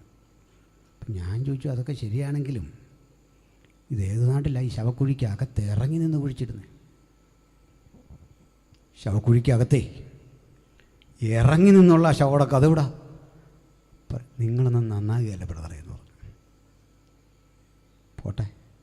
സ്നാനത്തിൻ്റെ അന്ന് ഈ വെള്ളത്തിൽ നിൽക്കുന്നവനോട് നമ്മളിങ്ങനെ ചോദിക്കുക, വെള്ളത്തിൻ്റെ തണുപ്പ്, നമ്മുടെ വൈബ്രേഷൻ, ഇതെല്ലാം കൂടെ കൂടി ഇവൻ ഇത് കേൾക്കുന്നില്ല. മാനവജാതിയുടെ പാപത്തിൻ്റെ പരിഹാരത്തിനായി ചോദിച്ചൊരിക്കൽ ഇത് നീണ്ടുപോയപ്പോൾ ഒരുത്തൻ ചോദിച്ചു, പിന്നെ ഒന്നേം തുടങ്ങേണ്ടി വന്നു. മനസ്സിലായില്ലേ? അതുകൊണ്ട് ഉൾക്കൊണ്ട് വേണം കാര്യങ്ങൾ ചെയ്യാൻ. മനസ്സിലായോ ദൈവമക്കൾക്ക്? പോട്ടെ. ഇപ്പോഴൊക്കെ നമ്മുടെ സ്നാനം ഓർത്ത് നമുക്ക് തന്നെ ചിരി വരുന്നു. പിന്നെ ഏതായാലും ദൈവത്തിൻ്റെ കൃപ കൊണ്ട് ഇവിടെ വരെ വന്നല്ലോ. പോട്ടെ, സ്തോത്രം. അപ്പോഴേ അന്ന് യേശു മരിച്ചു, അടക്കപ്പെട്ടു, ഉയർത്തെഴുന്നേറ്റു, പ്രത്യക്ഷനായി, പിതാവിൻ്റെ മഹിമയുടെ വലത്തുഭാഗത്ത് നമുക്ക് വേണ്ടി മാധ്യസ്ഥമണയ്ക്കുന്നു ദൈന്നും. ഇതിന് ശേഷം കഷ്ടിച്ചൊരു 40 ആണ്ടുകൾ കഴിഞ്ഞു. AD 29-30 ഒരു ഏപ്രിൽ മാസത്തിൻ്റെ മധ്യാഹ്നത്തിൽ വച്ച് യേശു പ്രവചിച്ചതുപോലെ ഒരു 40 ആണ്ടുകൾ കഴിഞ്ഞപ്പോൾ ഒരു സംഭവമുണ്ടായി. രാജ്യം ഭരിക്കുന്ന റോമൻ ഭരണകൂടത്തിൻ്റെ സർവ്വസൈന്യാധിപനായിരുന്ന ടൈറ്റസ് കൈസർ, ഈ കൈസർ എന്ന സ്ഥാനപ്പേര് വരുന്നത് രാജാവിനാണ്. ടൈറ്റസ് അന്ന് സേനാനായകനാണ്. കാലമേറെ കഴിഞ്ഞ് അയാളും ചക്രവർത്തിയായി. അതുകൊണ്ടാണ് കൈസർ എന്നുള്ള പേര് വന്നത്. അല്ല, നമ്മളിടുന്ന പോലെ എളുപ്പമല്ല അന്ന് കൈസറിന് ഇടാൻ. മനസ്സിലായില്ലേ? ഞാൻ ഒത്തിരി നേരം കൈസർ എന്ന് പറഞ്ഞാൽ അവനിഞ്ഞ് വരും. അതുകൊണ്ട് ഞാനതങ്ങ് വിടുക, പോട്ടെ. അത് തന്നെ പഠിക്കേണ്ട ഒരു കാര്യമാണ്. ഒരു കാലത്ത് 5000 മൈൽ നീളത്തിൽ 4000 മൈൽ വീതിയിൽ ഏകഛത്രാധിപതിയായി വിലസി ലക്ഷക്കണക്കിന് കുരിശ് തീർത്ത് യേശുവിനും കുരിശ് തീർത്തവൻ്റെ പേരിന്ന് നായ്ക്കുട്ടിക്കാന്നുള്ളത് ഓർക്കണം. മനസ്സിലായില്ലേ? അതൊക്കെ കാലത്തിൻ്റെ ഒരു നീതിയല്ലേ? പോട്ടെ, സ്തോത്രം. ഇവിടെ അങ്ങനെ AD 70 മഹാനായ ടൈറ്റസ് യെരുസലേം പിടിക്കാൻ വന്നു. ഒലിവുമലയുടെ മുകളിൽ ക്യാമ്പ് ചെയ്തു. യെരുസലേമിന് ചുറ്റും സൈന്യത്തെ വിന്യസിച്ചു. മുന്നറിയിപ്പ് കൊടുത്തു. ആലയത്തിൻ്റെ അകത്തുള്ള സകലരും വെള്ളക്കൊടിയുയർത്തി കീഴടങ്ങി പുറത്തിറങ്ങണം, ഇല്ലെങ്കിൽ ഞങ്ങൾക്ക് ആയുധം പ്രയോഗിക്കേണ്ടി വരും. മാസങ്ങൾ അവർ ചെറുത്തു നിന്നു. അതിശക്തമായ അതിൻ്റെ കവാടങ്ങളൊക്കെ അടച്ച് ആളുകൾ അകത്തിരുന്നപ്പോൾ ടൈറ്റസ് പറഞ്ഞു, ഒരു കാരണവശാലും ഈ സ്ഥാപനം തകർക്കരുത്, അത് പള്ളിയോടെ പിടിച്ചെടുക്കണം, അതൊരു മ്യൂസിയമാക്കി മാറ്റണം. റോമക്കാർ ആരാധിച്ചു പോരുന്ന ദേവസങ്കല്പങ്ങളെ കുടിയിരുത്തണം, സ്വർണ്ണ നിക്ഷേപങ്ങൾ കൊള്ളയടിക്കണം. പക്ഷേ മനോഹരമായ ആ മന്ദിരം കേടുവരുത്താൻ പാടില്ല. പക്ഷെ ചില നാളുകൾ കഴിഞ്ഞപ്പോൾ അകത്തെ ഭക്ഷണം തീർന്നു. പടയാളികൾക്ക് ഭക്ഷണമില്ല, ജനസാമാന്യങ്ങൾക്ക് ഭക്ഷണമില്ല. സ്ത്രീകളും കുഞ്ഞുങ്ങളും വിശപ്പ് കൊണ്ട് കരയാൻ തുടങ്ങി. ദുരന്തം പല രൂപത്തിൽ വന്നു. ഭക്ഷ്യക്ഷാമം ശക്തമായപ്പോൾ യെരുസലേമിനകത്തകപ്പെട്ടു പോയ മനുഷ്യര് സ്വന്തം ചെരുപ്പ് ഭക്ഷിക്കാൻ തുടങ്ങി. ചീഞ്ഞഴുകിയ ഒട്ടകത്തിൻ്റെ തോലും അവശിഷ്ടങ്ങളും ഭക്ഷിക്കാൻ തുടങ്ങി. വാദ്യോപകരണങ്ങൾ കടിച്ചുകീറി അതിലെ തോലുകൾ ഭക്ഷിക്കാൻ തുടങ്ങി. കുറെ കഴിഞ്ഞ് സ്വന്തം തുണി ഭക്ഷിക്കാൻ തുടങ്ങി. നിലത്ത് വിടരുന്ന പുല്ലുകൾ ഭക്ഷിക്കാൻ തുടങ്ങി. ഇതൊക്കെ അതിശോക്തി എന്ന് തോന്നും. പട്ടിണിയുടെ ആധിക്യം കൊണ്ട് മനുഷ്യൻ ഇതൊക്കെ ചെയ്തു പോകും. ഭീകരവും കിരാതവുമായ ആ നിമിഷത്തിലും ചെറുത്തു നിൽക്കാൻ ചില തയ്യാറായി. ഈ തെക്കൻ നോക്കി യന്ത്രമുഷ്ടി എന്നറിയപ്പെടുന്ന പ്രാകൃത ഇരുമ്പായുധം ഉപയോഗിച്ചുകൊണ്ട് ഈ ടൈറ്റസിന്റെ സേന ഇതിൻ്റെ ഒരു കവാടം തല്ലിപ്പൊളിച്ച് അകത്ത് പ്രവേശിച്ചു. പടയാളികൾ അകത്തേക്ക് നിരന്നപ്പോൾ ടൈറ്റസിന് മനസ്സിലായി, വാളുകൊണ്ട് തിരിച്ചു പോരാടാൻ ശേഷിയുള്ള ആളുകൾ കുറവാ. എന്നിട്ടും എവിടേക്കോ സൂക്ഷിക്കപ്പെട്ടിരുന്ന രാജ്യസ്നേഹികളായ അനവധി പടയാളികൾ വന്ന് തലങ്ങും വിലങ്ങും ഏറ്റുമുട്ടി. ആ ഏറ്റുമുട്ടലിനൊടുവിൽ ആയിരക്കണക്കിന് മനുഷ്യർ മരിച്ചടങ്ങി. നിരവധി സ്ത്രീകൾക്ക് പ്രാണൻ നഷ്ടപ്പെട്ടു. താഴെ വീണ് പ്രാണന് വേണ്ടി കീഴുന്നവരുടെ നെഞ്ചിലൂടെ കുതിരകളെ പായിച്ച് ആ ടൈറ്റസിന്റെ പടയാളികൾ തലങ്ങും വിലങ്ങും ഓടിയപ്പോൾ യെരുസലേം ആകപ്പാടെ ചോരക്കറ കൊണ്ട് മലീവശമായി. ദീർഘനാളുകൾക്കപ്പുറത്ത് യേശു പ്രവചിച്ചു, യെരുസലേമേ യെരുസലേമേ, ഇന്നാളിൽ നിന്റെ സമാധാനത്തിനുള്ളത് നീയും കരുതിയെങ്കിൽ കൊള്ളായിരുന്നു. നാളുകൾക്കപ്പുറത്ത് യേശു പ്രവചിച്ചതെന്തോ, യേശു പറഞ്ഞതെന്തോ അത് ഉള്ളത്തിൽ ഏറ്റെടുക്കാൻ അധികം പേരുണ്ടായിരുന്നില്ലെങ്കിലും 8, 10, 12 പേരെ ആ വചനം കേട്ട സാധുക്കളെ പോലെ, പൊട്ടന്മാരെ പോലെ, വിഡ്ഢികളെ പോലെ അവർ ഉൾക്കൊണ്ടെങ്കിൽ ഒരു കാര്യം ഇന്ന് രാത്രി വചനം കേൾക്കുന്നവർ മനസ്സിലാക്കിക്കൊള്ളണം. ഒരു ഭൂരിപക്ഷത്തിന്റെ പ്രതികരണത്തിലല്ല, വചനം കേൾക്കുന്ന ന്യൂനപക്ഷത്തിന്റെ ഹൃദയത്തിന്റെ സമഗ്ര സമർപ്പണത്തിലാ അവിടുത്തെ വിടുതൽ അന്തർലീനമായിട്ടുള്ളത് എന്നതുകൊണ്ട് ആ ചുരുക്കം ചിലരായ 12 പേരെ കൊണ്ട് ഉലകത്തിന്റെ 5 വൻകരകളിലും മഹത്തരമായ സുവിശേഷം എന്ന സമാധാന സന്ദേശം യേശു എത്തിച്ചതെങ്കിൽ കർത്താവ് പറഞ്ഞു, എന്റെ സമാധാനം ഞാൻ നിങ്ങൾക്ക് നൽകിയിട്ട് പോകുന്നു. അത് ലോകം തരുന്ന പോലെയല്ല. ലോകം തരാത്തൊരു സമാധാനം ജീവിതത്തിൽ ആർജിച്ച ദൈവമക്കളെ ഓർത്ത് ഞാൻ ദൈവത്തെ സ്തുതിക്കുന്നു. ആ സമാധാനം കിട്ടാത്ത ഒരാളെങ്കിലും ഈ രാത്രി വചനം കേൾക്കുന്നെങ്കിൽ നിങ്ങൾക്ക് സമാധാനം തരുവാൻ കരുത്തുള്ളവന്റെ സുവിശേഷം ഞങ്ങൾ ഇന്നും ആവർത്തിക്കുന്നു. മറ്റൊരുവരിലും രക്ഷയില്ല. നാം രക്ഷിക്കപ്പെടുവാൻ ആകാശത്തിന് കീഴിൽ മനുഷ്യരുടെ ഇടയിൽ നൽകപ്പെട്ട ഏക നാമം കർത്താവായ യേശു ക്രിസ്തുവിന്റെ നാമം. ഹല്ലേലൂയ. ഒടുക്കം ഈ ദേവാലയത്തിൻ്റെ അകത്തേക്ക് കടന്ന ഒരു സൈനികൻ അരണ്ട വെളിച്ചത്തിൽ കാഴ്ചകൾ കണ്ട് ആസ്വദിച്ചിങ്ങനെ പോകുമ്പോൾ എന്താ ആലയത്തിൻ്റെ മനോഹാരിത! പത്മരാഗക്കല്ലുകൾ, ഗോമേതകമുത്തുകൾ, ഇന്ദ്രനീലവും വൈഡൂര്യവും ഒക്കെ കൊണ്ടുള്ള നിരവധി ശില്പങ്ങൾ. കാഴ്ചകൾ കണ്ടു പോകവേ അയാൾക്ക് വ്യക്തത വരാൻ വഴികാട്ടിയുടെ പക്കൽ നിന്ന് ഒരു പന്തം മേടിച്ച് ചുഴറ്റി. അത് കൈവിട്ടുപോയി. തിരശീലയിൽ സ്പർശിച്ചു, തീ പിടിച്ചു. ഒലിവെണ്ണകൾ നിറച്ചു വച്ച ക്യാനുകളിലൂടെ തീ പടർന്നു. തീ ദേവദാരു പലകകളെ ആശ്ലേഷിച്ചു. മച്ചും പലകകളുമൊക്കെ കത്തി കത്തി കത്തി. അകത്ത് കുടുങ്ങിയ പലരും മരിച്ചു. ആളിക്കത്തുന്ന തീക്കുള്ളിൽ നിന്ന് ആർത്തനാദം പുറത്തു വന്നു. ചിലരൊക്കെ ചിതറിയോടി. ടൈറ്റസിലൊക്കെ നിർവികാരതയോടെ ഉത്തരവിട്ടുകൊണ്ട് മലമുകളിൽ നിന്ന് കാണുക. യെരുശലേം കൈക്കൊമ്പിളിൽ വാരിയെടുത്ത് മാറ്റാവുന്ന ഒരു പിടി ചാരമായി കൺമുമ്പിൽ അവശേഷിക്കുന്ന കാഴ്ച ടൈറ്റസ് കണ്ടു. മാസങ്ങൾ നീണ്ടുനിന്ന തീയണഞ്ഞപ്പോൾ ആരോ ടൈറ്റസിനോട് പറഞ്ഞു, സർ, ഇതിനകത്തെ വിലമതിക്കാനാവാത്ത സ്വർണ്ണ നിക്ഷേപങ്ങളുണ്ട്, വഴിപാടുകൾ, അതെടുക്കണം. തീയിൽ വെന്ത് കിനിഞ്ഞിറങ്ങി കെട്ടിടത്തിൻ്റെ അടിത്തറയിലേക്ക് ഒരു നിധി പോലെ അവ കൂടിക്കിടപ്പുണ്ടാകാം, ശേഖരിക്കണം. ഇരുമ്പ് കലപ്പകൾ കൊണ്ട്, ആനകളെ വരുത്തി ഇരുമ്പ് കലപ്പകൾ കൊണ്ട് ഈ കല്ലുകൾ ഓരോന്ന് പിഴുതുമാറ്റി. സ്വർണ്ണക്കട്ടി തേടി ടൈറ്റസിൻ്റെ അനുചരന്മാർ പണിയെടുക്കുമ്പോൾ യേശു പറഞ്ഞ പ്രവചനം 100% നിറവേറി. കല്ലിന്മേൽ കല്ല് ശേഷിക്കാതെ ഈ മന്ദിരം പൊളിയും. ഇതാണ് ആ വാക്കിൻ്റെ തൂക്കം, അതാണ് ആ വാക്കിൻ്റെ ഗൗരവം. അവൻ്റെ സന്നിധിയിൽ നിന്ന് ഒരു വാഗ്ദത്തമെങ്കിലും ഹൃദയത്തിൽ സ്വീകരിച്ചിട്ടുള്ള ദൈവമക്കൾക്കായി ദൈവത്തിന് സ്തോത്രം. അവിടുന്ന് പറഞ്ഞ ഒരാലോചന മതി ആജീവനാന്തം ജീവിക്കാനെങ്കിൽ. ജീവിതത്തിൻ്റെ അന്ത്യനിമിഷങ്ങളിലെ നിരാശകളോ കഷ്ടപ്പാടുകളോ എനിക്കൊന്നും നേടാൻ കഴിഞ്ഞില്ലെന്നുള്ള ദുഃഖങ്ങളോ എല്ലാം അവയ്ക്ക് അറുതി വരുത്തിയിട്ട് ഈ രാത്രി നമ്മുടെ വിടുതലിൻ്റെ രാത്രിയാ, നമ്മൾ ഇടപെടുന്ന ദൈവത്തിൻ്റെ പ്രവൃത്തിയുടെ രാത്രിയാ, അവിടുത്തെ വാഗ്ദത്തം നിറവേറുന്ന രാത്രിയാ. ആ വാഗ്ദത്തത്തിന് കാതുകുറിപ്പിച്ചു കൊടുക്കണം, ആ വാഗ്ദത്തത്തിന് ഹൃദയമേൽപ്പിച്ചു കൊടുക്കണം. ഹല്ലേലൂയ. അപ്പോഴേ ഇത് കഴിഞ്ഞ് യെരുശലേമിനെക്കുറിച്ച് ഓർക്കുമ്പോഴൊക്കെ ജൂതന്മാർക്ക് ദുഃഖം. അന്നൊരു കൽപ്പന പുറപ്പെട്ടു, ഇനിയൊരു യഹൂദനെയും യെരുശലേമിൽ കാണരുത്. അങ്ങനെ ജൂതന്മാരുടെ നല്ലൊരു ഭാഗം AD 70 തന്നെ ഇവിടം വിട്ടു. കഷ്ടിച്ചൊരു 50 കൊല്ലം കൂടി കഴിഞ്ഞപ്പോൾ AD 123 രാജ്യം ഭരിക്കുന്ന ഹദ്രിയൻ എന്നൊരു ചക്രവർത്തി ഉണ്ട്. അയാളൊരു ഉത്തരവ് ശക്തിപ്പെടുത്തി.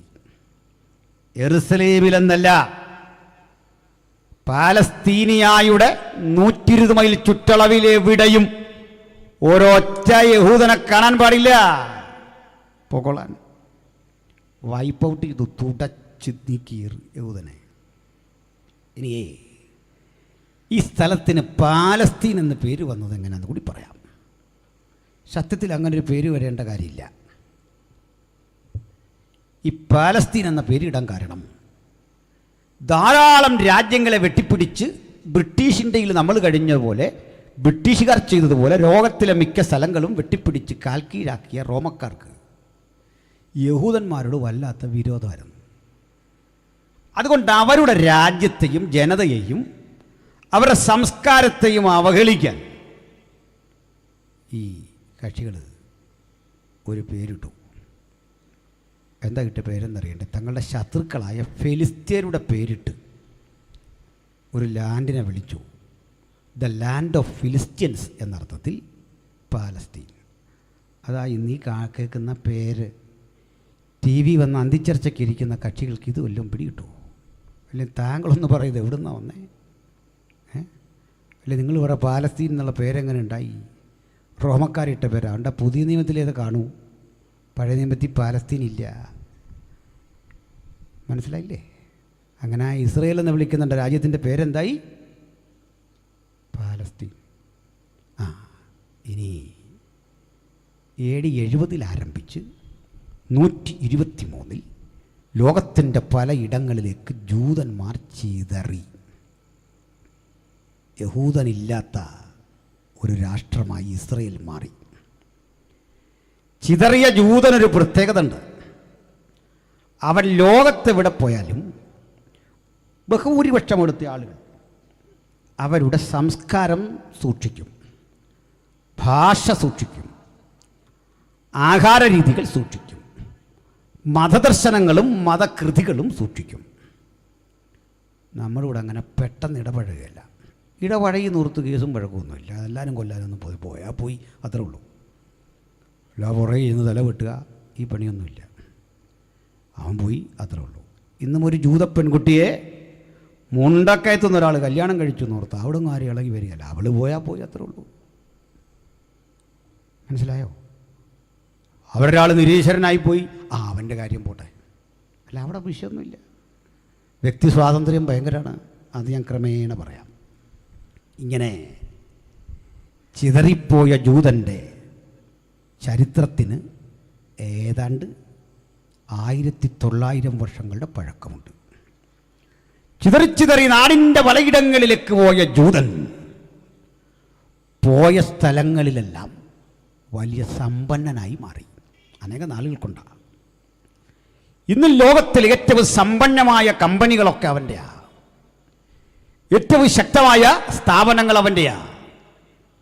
നമ്മളറിയല്ലോ, ആർട്ടിഫിഷ്യൽ ഇൻ്റലിജൻസും ഫേസ്ബുക്കും വാട്സാപ്പും ഇങ്ങനെ ജനകീയമായ സംഭവങ്ങളൊക്കെ തന്നെ ജൂതൻ്റെയാണ്. മെറിൽ ലിഞ്ചും ലീമാൻ ബ്രദേഴ്സും പോലെയുള്ള ലോക സമ്പന്നമായ ബാങ്കുകളൊക്കെ പൊട്ടി. ജൂതൻ പരോക്ഷമായോ പ്രത്യക്ഷമായോ ഇടപാട് നടത്തുന്ന ബാങ്കുകൾ ശക്തിപ്പെട്ടു. ഈ ബാങ്ക് എന്ന് പറയുന്ന ആശയം തന്നെ ജൂതൻ്റെയാ. പലിശയ്ക്ക് പണം കൊടുക്കുക എന്ന ഏർപ്പാട് ജൂതൻ്റെയാ. നിങ്ങൾ പഠിച്ചിട്ടുണ്ട് മർച്ചൻ്റ് ഓഫ് വെനീസ്, വെനീസിലെ വ്യാപാരി, ഷേക്സ്പിയറുടെ കൃതി. ഷേക്സ്പിയറുടെ മർച്ചൻ്റ് ഓഫ് വെനീസിലെ കഥാപാത്രം എന്ന് പറയുന്നത് വാസ്തവത്തിലൊരു ജൂതനാണ്. ഷൈലോക്ക് എന്നാണ് അയാളുടെ പേര്. പലിശ പിരിക്കുന്ന ക്രൂരൻ. സത്യമായിരുന്നു അതല്ല. പലരോട് പണം വാങ്ങി നമുക്ക് തന്നിട്ട് നമ്മുടെ പക്കൽ നിന്ന് പലിശ വാങ്ങി അവൻ്റെ മുതലും അല്പം ലാഭവും തിരിച്ചടച്ചിട്ട് ബാക്കി സ്വന്തമാക്കുന്ന ഷൈലോക്കിൻ്റെ പലിശ സംസ്കാരം അവൻ തുടങ്ങി. പോയിടത്തെല്ലാം അവൻ സമ്പന്നനായി. അവൻ പോയ സ്ഥലങ്ങളിൽ ആർജിച്ച സമ്പത്ത്, സൗകര്യങ്ങൾ, അറിവ്, ഇതൊക്കെ നിമിത്തം പ്രശംസിക്കപ്പെടേണ്ടതിന് പകരം അവൻ അനാദരിക്കപ്പെട്ടു. ഒരു ഘട്ടം അങ്ങോട്ട് കഴിഞ്ഞപ്പോൾ ആദ്യം അവന് കിട്ടിയ സ്വീകാര്യത നഷ്ടമായി. അതിൻ്റെ കാരണം ചെറുതല്ല. ഞങ്ങളുടെ നാട്ടിൽ വന്നിട്ടേ ഞങ്ങളോട് പണം പിരിച്ചിട്ട് ഞങ്ങളിൽ ഒരാൾക്ക് പലിശയ്ക്ക് കൊടുത്തിട്ട് ആ പണം കൊണ്ട് നീ സമ്പന്നനാവുകയാ, നീ ഗുണ്ടാപ്പിരിവ് നടത്തുക. നിരവധി ആരോപണങ്ങളിലൂടെ ജൂതനെ ഒറ്റിപ്പൊടുക്കുന്ന രീതിയും ശൈലിയും സംജാതമായി. ഒടുക്കം അത് ശക്തിപ്പെട്ടിട്ട് ലോകത്തിൻ്റെ പലയിടങ്ങളിൽ ജൂതന്മാർ പീഡിപ്പിക്കപ്പെട്ടു. യൂറോപ്പിൻ്റെ മേഖലകളിൽ ജൂതന്മാരെ അതികിരാതമായി പീഡിപ്പിച്ചു. റഷ്യയിൽ സർചക്രവർത്തിമാർ പീഡിപ്പിച്ചു.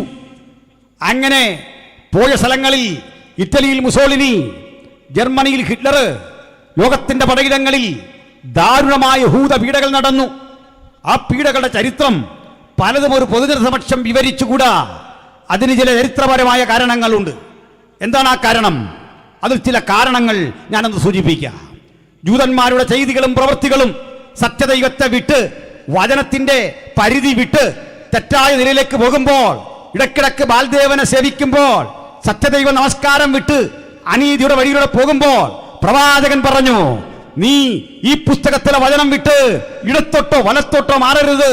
ഇടത്തോട്ടോ വലത്തോട്ടോ മാറിയാൽ നിന്റെ ദൈവമായ യഹോവ ഭൂതലത്തിലൊക്കെ നിന്നെ ചിന്നിച്ചിതറിക്കും. വീണ്ടും പറഞ്ഞു, നീ പുസ്തകത്തിലെ പ്രമാണം വിട്ട് ഇടത്തോട്ടോ വലത്തോട്ടോ മാറിയാൽ നേരം വെളുക്കുമ്പോൾ സന്ധ്യയായെങ്കിൽ കൊള്ളായിരുന്നുവെന്ന് ആശ്വാസത്തിനായി നീ കേണുകൊണ്ടിരിക്കും. സന്ധ്യയാകുമ്പോൾ നേരം വെളുത്തെങ്കിൽ കൊള്ളായിരുന്നു എന്ന് നീ അസ്വസ്ഥതയോടെ പറഞ്ഞുകൊണ്ടിരിക്കും. ചെല്ലുന്നിടത്തൊക്കെ ഭീതി നിന്നെ കാത്തിരിക്കും. അങ്ങനെ വേദനാജനകമായ പരിസ്ഥിതിയിൽ കൂടി പോകാതിരിക്കാൻ ഈ പുസ്തകത്തിലെ പ്രമാണം നെഞ്ചേറ്റിൽ ആളിക്കാൻ, അന്ന് കൊടുത്ത വചനം പ്രമാണിക്കാതെ, യേശുവെന്ന രക്ഷകനെ ഹൃദയത്തിൽ ഉൾക്കൊള്ളാതെ തള്ളിക്കളഞ്ഞ വിചാരണ വേദിയിൽ വെച്ച് ഈ കുറ്റകൃത്യത്തിന്റെ പരിണിത ഫലം ഏറ്റെടുക്കാൻ എനിക്ക് മനസ്സില്ല എന്ന് പറഞ്ഞ് കൈ കഴുകിയ പീലാത്തോസിനെ നോക്കിക്കൊണ്ട് ഒരു ഒറ്റ മാർച്ചു വിളിച്ചു, അവന്റെ രക്തം, ആ രക്തത്തിന്റെ പ്രതികാരം ഞങ്ങളുടെ മേലും ഞങ്ങളുടെ തലമുറ മേലും വരട്ടെ. ഹല്ലേലൂയ. പ്രിയപ്പെട്ടവരെ, യേശുവിന്റെ രക്തം നമുക്ക് വിടുതലും അനുഗ്രഹവും വിമോചനവും രോഗശാന്തിയുമായി വർത്തിച്ചപ്പോൾ ഈ നിയമരക്തത്തെ മലിനമെന്നെണ്ണുന്നവനെ നോക്കിക്കൊണ്ട് അതിനൊരു പ്രതികാരത്തിന്റെ സ്വഭാവമുണ്ട്, അത് മറക്കേണ്ടതില്ല. ഭക്തൻ എന്ന് പറയുക, അവന്റെ രക്തം ഞങ്ങളുടെ മേലും സന്തതി മേലും വരട്ടെ എന്ന് പറഞ്ഞാൽ അതൊരു അനുഗ്രഹമാണ്, അതൊരു ദൈവകൃപയാണ്. ആ രക്തമാണ് നമ്മെ വിടുവിച്ചത്, ശക്തിപ്പെടുത്തിയത്, നിലനിർത്തിയത്, ഉദ്ധരിച്ചത്. അവന്റെ രക്തത്തിൽ നമുക്ക് അതിക്രമങ്ങളുടെ മോചനം എന്ന വീണ്ടെടുപ്പുണ്ട്. അവന്റെ രക്തം നമ്മുടെ ജീവൻ പ്രതിസന്ധി അതിജീവിക്കുന്ന ശക്തിയാണെങ്കിൽ ആ രക്തത്തെ അവഹേളിച്ചു, അതിന്റെ ശക്തിയെ നിരാകരിച്ചു, ന്യായവിധി ചോദിച്ചു വാങ്ങിയവന്റെ തലമുറ ഉലകം മുഴുവൻ ചിതറി. ദാരുണമായ പീഡയ്ക്കവൻ വിധേയനായി.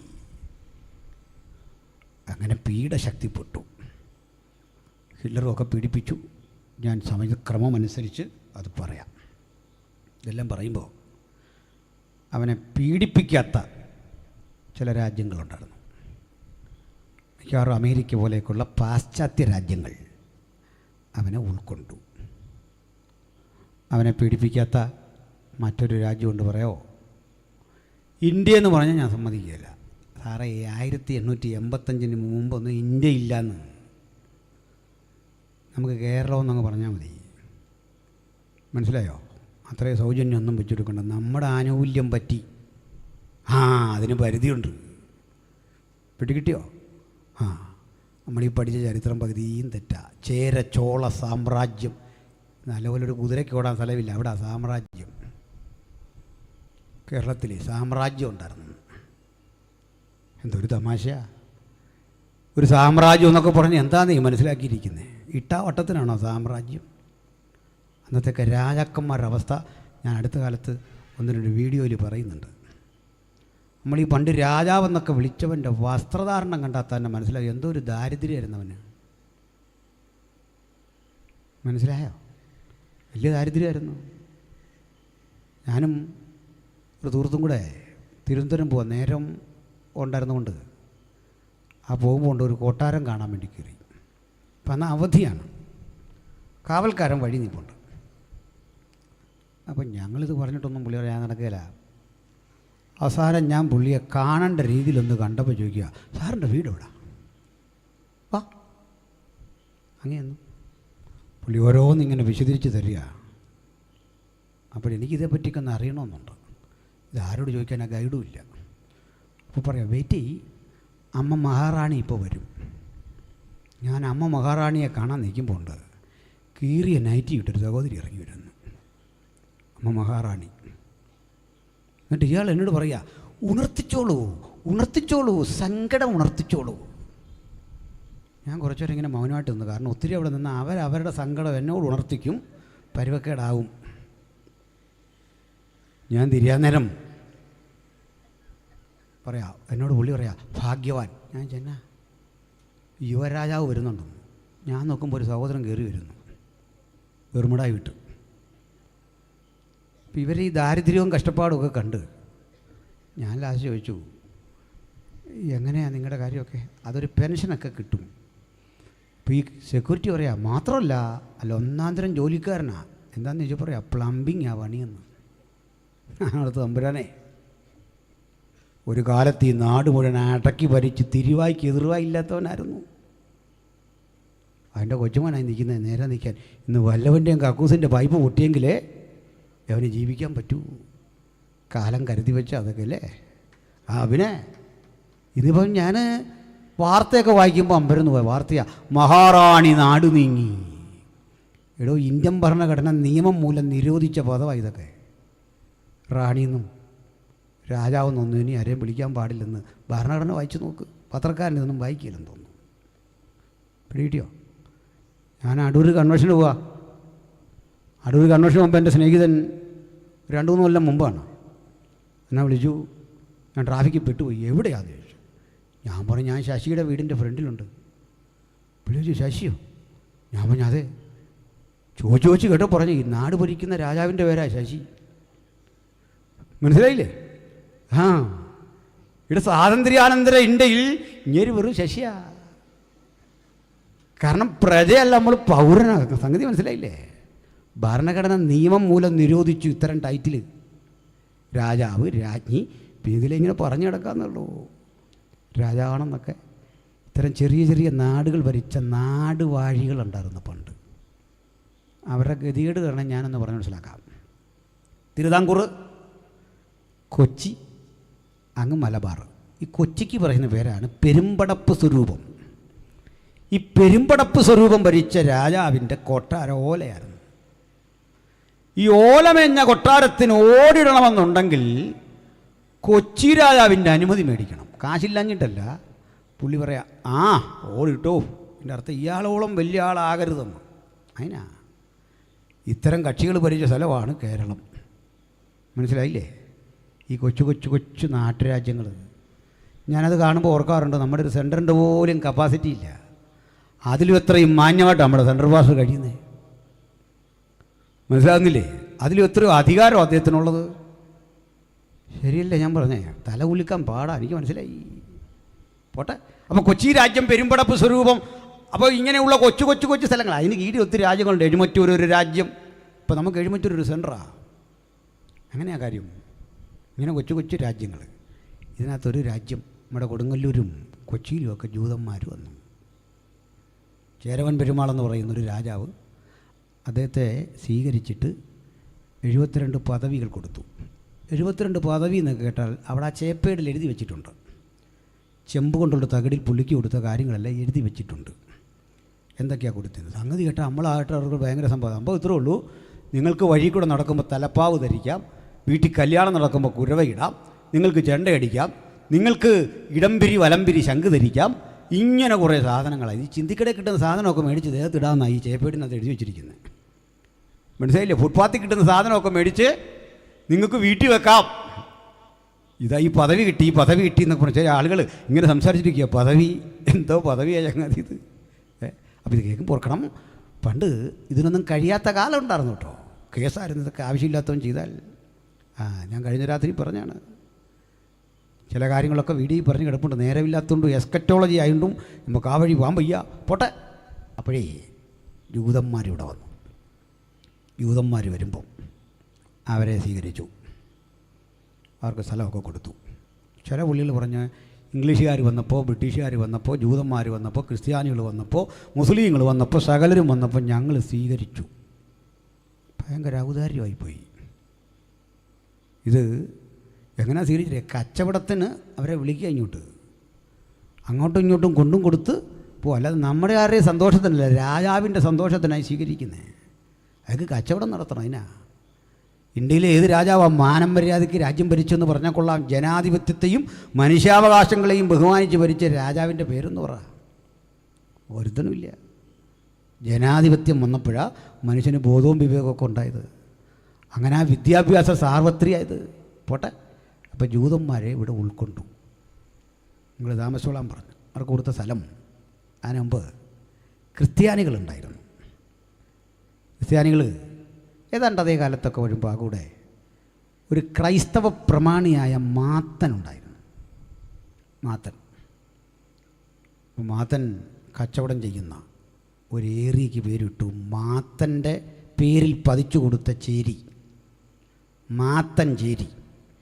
ഈ മാത്തൻ ചേരി ഈ ജൂതന്മാർക്ക് വർദ്ധിച്ചു കൊടുത്തിട്ട് പറഞ്ഞു, മാത്തന്മാർ ഇവിടെ ജൂതന്മാർ താമസിക്കട്ടെ, അവർ കൊടുത്തു. ആ മാത്തൻ ചേരി എന്ന് പറയാനോ എഴുതാനോ ഉള്ള ത്രാണി സായിപ്പിനില്ലാത്ത പോയിണ്ട് അയാൾ എഴുതി മട്ടാഞ്ചേരി എന്ന്. മനസ്സിലായില്ലേ? അങ്ങനെ ആ ജൂതത്തെരുവൊക്കെ അവിടെ വന്നേ. ഞാൻ 2 ആഴ്ച മുമ്പ് ഈ ജൂതത്തെരുവിൽ പോയി. കാര്യങ്ങളൊക്കെ ഒന്നുകൂടെ ഒന്ന് സ്ഥിരീകരിക്കാൻ പല കാര്യങ്ങൾ. അപ്പോൾ ചർച്ചിൽ നിന്ന് ആളുകളെ ഒരു ദിവസം അവിടെ കൊണ്ടുപോയി ക്ലാസ് എടുക്കാൻ വേണ്ടി ഇരിക്കുക. ഇതൊക്കെ പഠിക്കണം കാര്യങ്ങൾ. അടുത്ത രാജാവിൻ്റെ കൊട്ടാരമൊക്കെ ഉണ്ട്, അതൊക്കെ കാണണം. ചുമ്മാ ഈ മുണ്ടക്കാൻ വേണ്ടി നടക്കുന്ന നേരം മതി, അങ്ങോട്ട് ഇല്ല, കാര്യങ്ങൾ ഗ്രഹിച്ചിട്ട് വാ. സ്തോത്രം. അപ്പോൾ ബാക്കി ലോകത്തിൻ്റെ എല്ലായിടത്തും അവനെ പീഡിപ്പിച്ചു. അങ്ങനെ പീഡനം ഏറ്റുവാങ്ങി അതിൻ്റെ ക്ലൈമാക്സിൽ ജൂത സമൂഹം അനുഭവിച്ച കാഠിന്യങ്ങൾ പലതായിരുന്നു. എന്തൊക്കെയാണ് ചിലതെന്ന് ഞാൻ പറയാം. അവരെ ചെറിയൊരു കുറ്റത്തിന് പോലും ഹിറ്റ്ലർ പീഡിപ്പിച്ചു. കുറ്റവാളി എന്ന ചാപ്പ കുത്തിയത് പ്രത്യേക രീതിയിലായിരുന്നു. ഒരു ജൂതനെ പിടിച്ചാൽ രണ്ടുപേർ തമ്മിൽ കലഹമുണ്ടായാൽ അപ്പുറത്ത് നിൽക്കുന്നൊരു ജൂതനാണെന്ന് ഉറപ്പായാൽ കാര്യമായ വിചാരണയൊന്നും വേണ്ട, അവൻ കുറ്റവാളിയാ. ചോദ്യം പുറത്തില്ല. ഈ കുറ്റവാളിക്കൊരു ടീഷർട്ട് കിട്ടും, അത് ഭയങ്കരമാണല്ലോ അല്ലേ. പിന്നെ ഈ ടീഷർട്ടേ പുള്ളിക്ക് ഇടാൻ പറ്റുള്ളൂ. ആ ടീഷർട്ടിൽ ഒരു നക്ഷത്ര ചിഹ്നത്തിൻ്റെ പകുതി കാണും, ഒരു ത്രികോണം. ആ ടീഷർട്ടും ഇട്ടേ നടക്കാവൂ. ഇതിൻ്റെ അർത്ഥം ഇയാളെ കണ്ടാൽ മനസ്സിലാക്കിക്കൊള്ളണം, വീട് അറമുറിക്കുന്നവനാ, ഏറ്റുമുട്ടുന്നവനാ, കൊള്ളക്കാരനാ, നേരാണോ കള്ളമാണോ എന്ന് അറിയണ്ട. ആളുകൾ ഇവനെ കുറ്റവാളി എന്ന് കാണും. ബാങ്കിൽ നിന്നാൽ, പൊതുസ്ഥലങ്ങളിൽ ചെന്നാൽ, വാഹനത്തിൽ കയറാൻ ചെന്നാൽ ഇവനെ കണ്ടു കഴിഞ്ഞാൽ മാറിക്കോണം, അവൻ മാറിക്കോണം, അല്ല അടി കിട്ടും. രണ്ടാമതൊരു തവണ കൂടി കുറ്റം ചാർത്തിയാൽ ഈ ത്രികോണത്തിൻ്റെ തിരിച്ചൊരു ത്രികോണം കൂടെ വരയ്ക്കും, ഇപ്പോൾ ഒരു നക്ഷത്രമാകും. ഈ നക്ഷത്രത്തെ വിളിച്ച പേര് ദ സ്റ്റാർ ഓഫ് ഡേവിഡ്, ദാവീദിൻ നക്ഷത്രം. ദാവീദിൻ നക്ഷത്രം ക്രിസ്തുവാണെന്ന് നമുക്കറിയാം, പരിഹസിക്കാനിട്ട പേരാണ്. ഇവൻ ഏത് സമയത്തും ഇനി അകത്തു പോകാം, ഒരു തവണ കൂടി ചെയ്താൽ, അല്ലെ കൊല്ലപ്പെടാം. ഇങ്ങനെ അവഹേളിച്ചു. ജൂതൻ്റെ കുട്ടികൾ പഠിക്കുന്ന കലാലയത്തിൽ എത്ര മാർക്ക് വാങ്ങിയാലും റാങ്ക് നൽകില്ല. കാരണം പറയും, നീ ജൂതൻ്റെ കൊച്ച, അതുകൊണ്ടേ നീ കള്ളമേ പറയൂ, ശരി പറയില്ല, നീ കോപ്പി അടിച്ചതാ. ഒരു വാഹനത്തിൽ യാത്ര ചെയ്യാൻ ചെന്നാൽ തദ്ദേശവാസികളിലെ അവസാനത്തെ ആളും കടന്നു കയറിയാലേ ഒരു ജൂതന് കയറാൻ പറ്റൂ. കയറിയാൽ ഇരട്ടി ടിക്കറ്റ് കൊടുക്കണം, സീറ്റ് കിട്ടില്ല. അഥവാ സീറ്റിലിരുന്നാൽ ആരെങ്കിലും വന്നാൽ മാറിക്കൊടുക്കണം. ചില കടകളിൽ ബോർഡ് എഴുതി വെച്ചു, ജൂതന്മാരുമായി ഡീലിങ്സ് ഇല്ല, പ്രവേശനമില്ല. ജൂതന് പ്രവേശനമില്ലാത്ത തീണ്ടാപ്പലകൾ കൊണ്ട് യൂറോപ്പിൻ്റെ കടകമ്പോളങ്ങൾ നിറഞ്ഞു. ഒറ്റപ്പെട്ടും വേദനിച്ചും കഴിയുന്ന ജൂതൻ ഇതിന് ഒരു പ്രതിവിധി തേടി ഒരിക്കൽ അവരുടെ സമൂഹമായി സംഘടിച്ച് വിയന്നയിൽ ഒരു സമ്മേളനം കൂടി. ആ സമ്മേളനാനന്തരം അവർ പറഞ്ഞു, ലോകത്തിൻ്റെ പലയിടങ്ങളിൽ നമ്മുടെ സമശിഷ്ടങ്ങൾ പീഡിപ്പിക്കപ്പെടുന്നു, നമുക്ക് ഒത്തുചേരണം, ഒരുമിച്ച് വസിക്കണം, നമുക്കല്പം സ്ഥലം കിട്ടണം. അതിന് ഒരു ഓഫറിങ് എടുക്കാൻ പോവാണ്. ഇന്നീ പണം തരാൻ കഴിയില്ലാത്ത ആളുകൾ ഒരു കുറിപ്പെഴുതി തന്നാൽ മതി. ഒടുക്കം ഓഫറിങ് എടുത്തപ്പോൾ കിട്ടിയത് പ്രതീക്ഷിച്ചതിൻ്റെ 3 ഇരട്ടി തുകയാണ്. പ്രതീക്ഷിച്ചതിൻ്റെ 3 ഇരട്ടി ഡോളർ അവ ശേഖരിച്ചെടുത്തിട്ട് ലോകരാഷ്ട്രങ്ങൾക്ക് മുമ്പിൽ ഒരു അപേക്ഷ വെച്ചു, ഞങ്ങൾക്ക് ഒരുമിച്ച് ജീവിക്കാൻ ഒരു ജില്ല തരുമോ? പണം തരാം. ഇപ്പോൾ എടുക്കുന്ന അഭയാർത്ഥികളിൽ കൂടുതലായി ആരെയും എടുക്കാൻ കഴിയില്ല. അപേക്ഷ നിരാകരിച്ചുകൊണ്ട് തിരിച്ചുവിട്ടു. പലരോടും ചോദിച്ചു വെച്ച് അവസാനം ഒത്തുവസിക്കാൻ ഒരു പഞ്ചായത്തെങ്കിലും വെറുതെ അല്ല വില തരാ. കിട്ടിയില്ല. ഒടുക്കം അവരിൽ ഒരു പ്രമാണി പറഞ്ഞു, നമ്മുടെ മുമ്പിൽ ഒരു വഴിയുണ്ട്. പണ്ട് AD 70 നമ്മുടെ പൂർവികർ ഇട്ടെറിഞ്ഞിട്ട് പോന്ന 125 നമ്മളെ പാടെ കളഞ്ഞ ആ പുരാതനമായ ഇസ്രയേലില്ലേ, യെറുസലേമില്ലേ, പാലസ്തീൻ എന്ന് വിളിക്കുന്ന സ്ഥലമില്ലേ, അവിടെ വേണ്ടേ കാട് പിടിച്ചു, ആർക്കും വേണ്ടാതെയും കുറേ ഗ്രാമവാസികൾ പാർത്തും കിടപ്പുണ്ട്. നമുക്കത് വിലക്ക് ചോദിച്ചാലോ? ആ ഭാഗം വന്ന് തുർക്കികൾ എന്നിന്ന് വിളിക്കുന്ന സമൂഹത്തിൻ്റെ കയ്യിലാണ്. ഓട്ടോമൻ തുർക്കികളുടെ ഭരണാധികാരി ഹുസൈൻ ചക്രവർത്തിയെ നേരിട്ട് കാണാൻ ഒരു നിവേദക സംഘം അദ്ദേഹത്തിൻ്റെ കൊട്ടാരത്തിലെത്തി. ചക്രവർത്തിയെ വണങ്ങി കാര്യങ്ങൾ അവതരിപ്പിച്ചപ്പോൾ ചക്രവർത്തി പറഞ്ഞു, മക്കളെ, നിങ്ങൾ അനുഭവിക്കുന്ന പീഡയും പ്രയാസവും ബുദ്ധിമുട്ടും ഒക്കെ എനിക്കറിയാം. നിങ്ങൾക്ക് രാജ്യം തരികയും ചെയ്യാം, പണവും വേണ്ട, സൗജന്യമായിട്ട് തരും. സൗജന്യം എന്ന് കേട്ടപ്പോഴേ നമുക്ക് തന്നെ ഒരു ആകാംക്ഷ, പോയാലോ എന്ന്. പക്ഷെ ഒറ്റ വ്യവസ്ഥ, ഒരു കണ്ടീഷൻ. എന്താ കണ്ടീഷൻ? പറയാം. മക്കൾ ഈ യോർദാൻ കണ്ടിട്ടുണ്ടോ? യോർദാൻ ഒഴുകി വന്ന് സമന്വയിക്കുന്ന നമ്മുടെ ഗലീലക്കടൽ കണ്ടിട്ടുണ്ടോ? കണ്ടു. ആ ഗലീലിയ തടാകത്തിലെ വെള്ളം എന്നെങ്കിലും ഒഴുകി ഒലിവുമലയുടെ മീതെ കടക്കും കാലത്ത് തരാമെന്ന്. എന്താ മനസ്സിലായി? ഇതിനാ ഞാൻ ആ ഒലിവുമലയൊക്കെ അവിടെ ഇങ്ങനെ വരച്ച് കാണിച്ചേ. മനസ്സിലായോ?